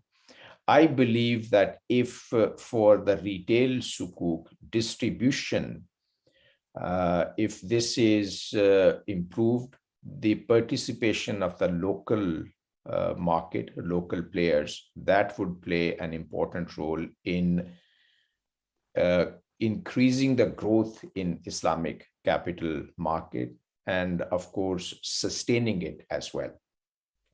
The likes of National Waqf Board, which was involved along with Bank Indonesia and others in structuring cash waqf-linked sukuk, and the involvement of the Islamic banks and other banks with Islamic operations in distributions of this kind of sukuk, potentially can raise billions of dollars or trillions and trillions of rupiah in the local currency.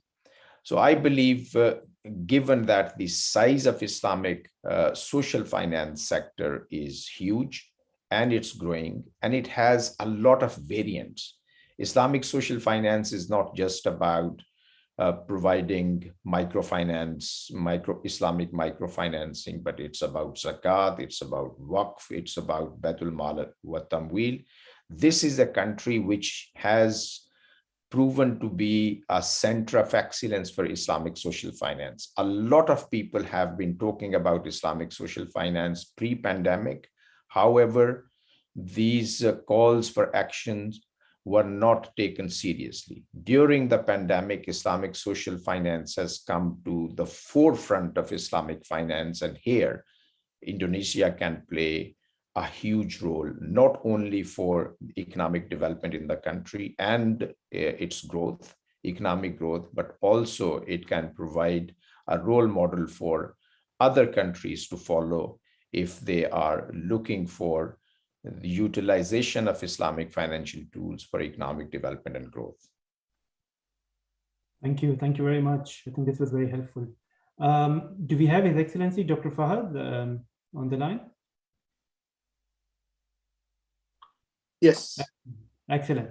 Your Excellency, I would like to come to you, and I think some of the highlights that I am aware of, and I think it'd be good if you kindly highlight from your perspective some of the recent developments in the Islamic finance space, in particular when it comes to capacity building and the governance framework that Saudi Central Bank has launched. And if you can share some highlights from that, and maybe if you can also talk about some of the ongoing cooperation between Indonesia and Saudi Arabia when it comes to Islamic finance. Thank you, Dr. Rizwan.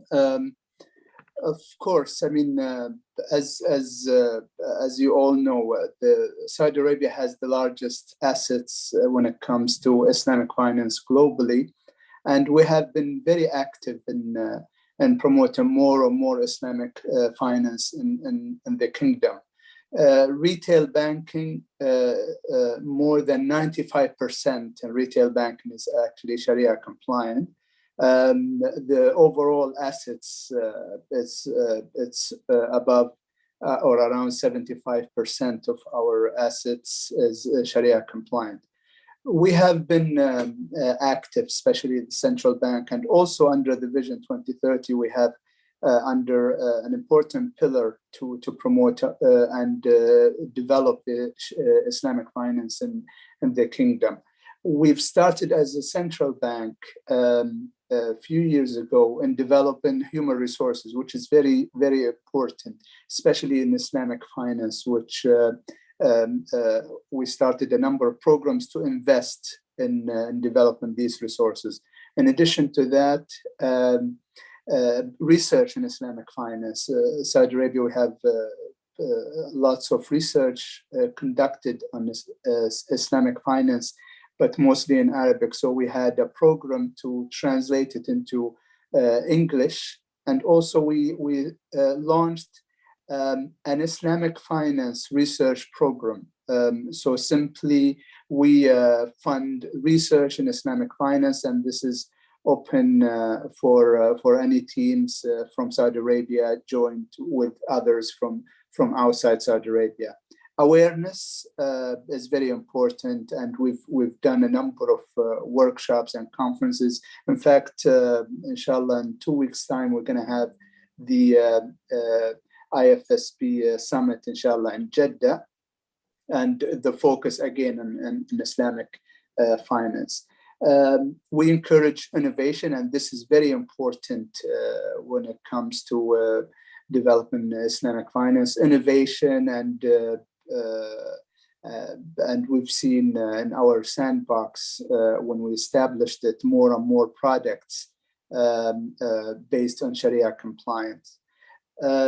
IFSP standards are very important, and for us also the governance standard that we established or issued last year was very important, especially when it comes to Sharia committees in Saudi Arabia. So this is also another achievement, and we're developing more and more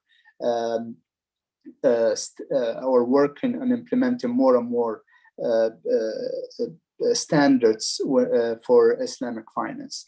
My last point here on what you mentioned about the cooperation between Saudi Arabia and Indonesia. I mean, alhamdulillah, we have very strong relation, and best of luck to Indonesia for the G20 presidency next year, inshallah. And we're working together and supporting them as well. When it comes to Islamic finance, I mean, we've participated in a number of committees, and also through international organizations to encourage and also develop Islamic finance. So I think this cooperation will continue, and we can work together as well. I mean, learning from each other in Islamic finance and the experiences that we both have. Thank you. Excellent.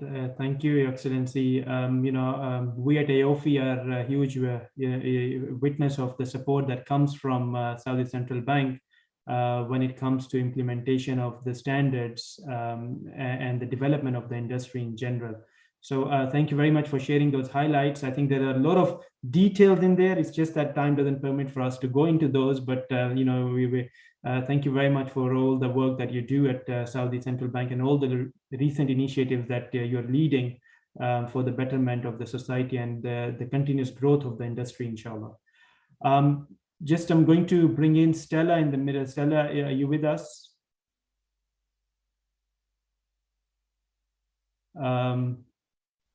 Excellent. Yes. Stella, just really, I'm mindful of the time, but I really want to hear your words on this, or your thoughts on this. Not only your role has been central to the development and the personal capacity development of Islamic finance, but also the role of DDCAP has been very important. And in fact, it has been the nucleus, in particular when it comes to the liquidity management tools for the Islamic finance industry. Just maybe if you can share your thoughts on the impact. I know some of them you mentioned during your keynote, but some of the thoughts and the impact of COVID-19 on these tools, and how do you see it going forward in particular, the liquidity management tools and the role that you play in it. And a huge congratulations also on the recent opening of a new office in Bahrain. So glad to have you there. Thank you, Dr. Rizwan. Yeah, we're very excited about that. And in terms of DDCAP's positioning, we may not be the largest firm in the world, but our ambition is to be close to the markets in which we work, close to our customers. It will be nice if we can work locally as much as we can, so that we can focus on our own carbon footprint as well, not resourcing from our head office in London, but from the local offices. So yes, we're up to 4 now, and we look forward to continuing that work, inshallah. In terms of the liquidity mechanisms,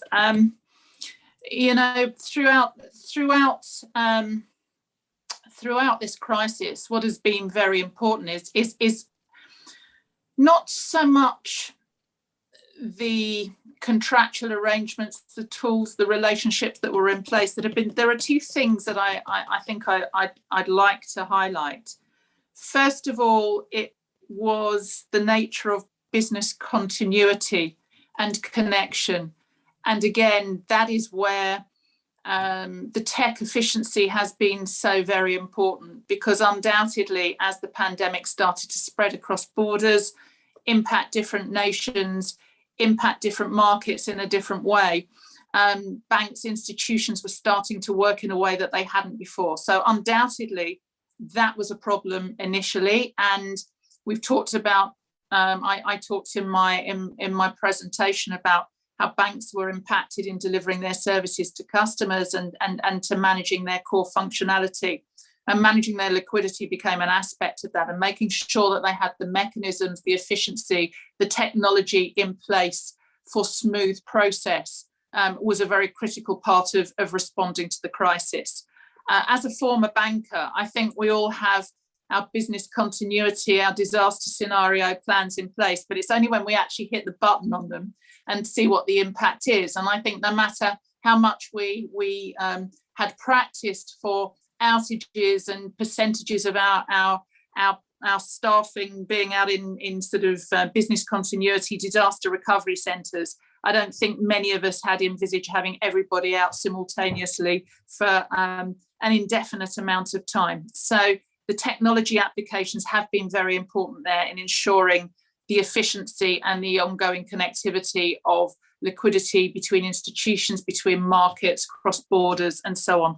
The other thing, just to touch on it briefly, because I know time is short, is I think once again, the response that has been required by governments, by interested authorities, has shown how important it is that financial authorities have the tools within their reach to ensure that they can provide for Islamic banks in the same way that they can for conventional banks. There's been a lot of talk over the years about the mechanisms, the facilities that central banks and other financial authorities have to inject liquidity, to ease liquidity in points of crisis.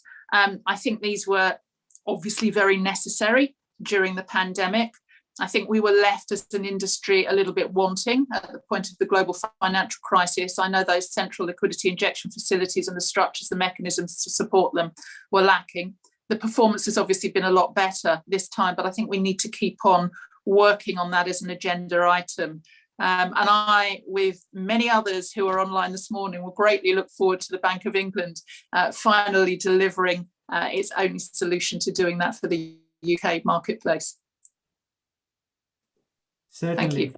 Thank you very much, Stella. I mean, I think that's wonderfully explained from all the different angles, and we look forward to these developments and your leadership role in a personal capacity as well as an institution in this particular solutions that you provide to the industry.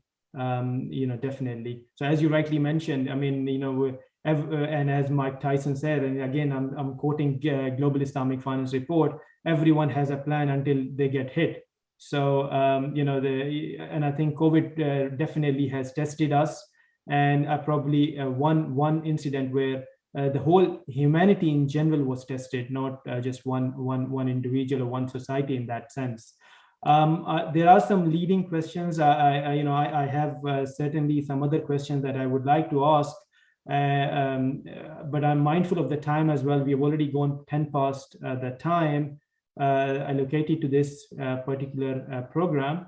I think I would probably rest my questions and probably take up with the speakers individually.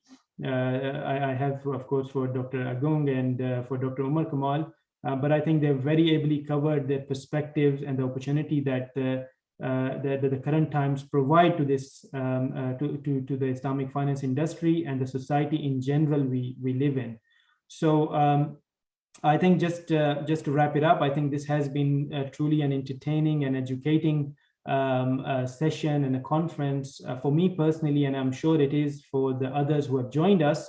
I would like to, before I thank others, but I would like to thank the Global Islamic Finance Report, the editorial team, the supporters, the sponsors, Dr. Humayundar, who has led this very important report since 2010, and the editorial team, which Dr. Adnan Aziz mentioned, Tabinda, Durdana, and the other colleagues who have very ably supported and made sure that we are able to issue this report in a timely and efficient manner.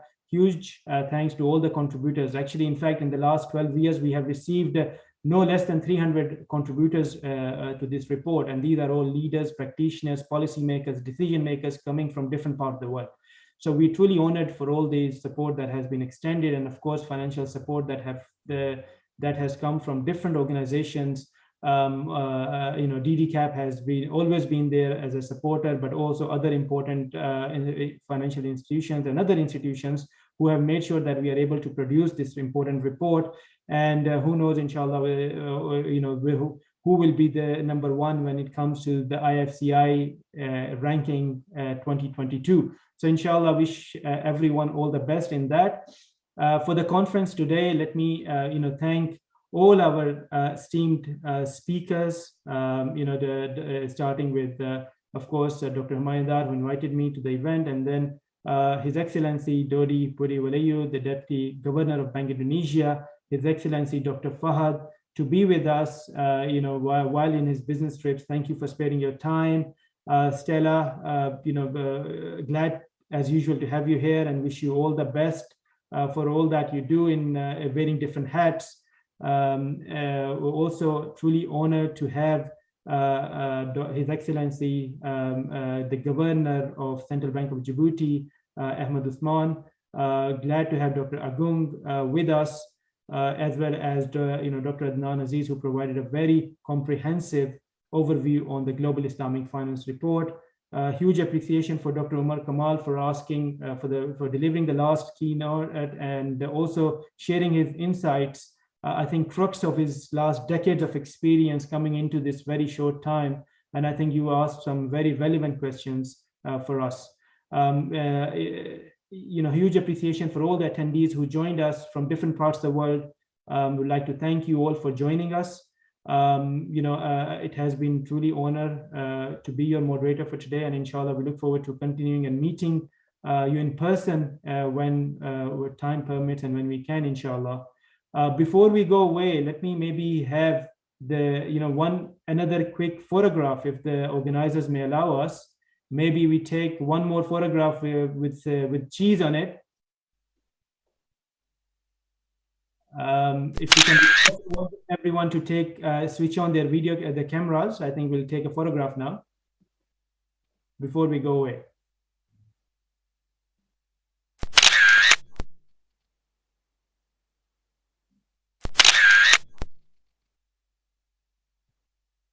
Can I also ask the Cambridge IFA team to switch on their cameras as well, please?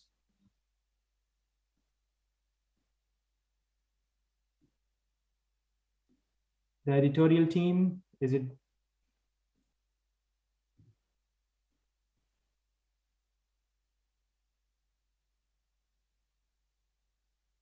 Organizers, please let me know once we're done.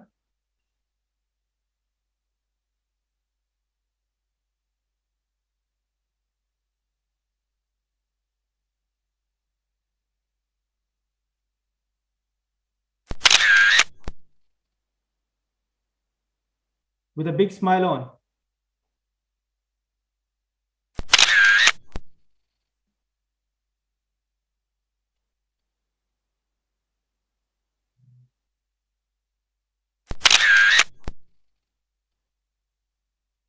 Excellent.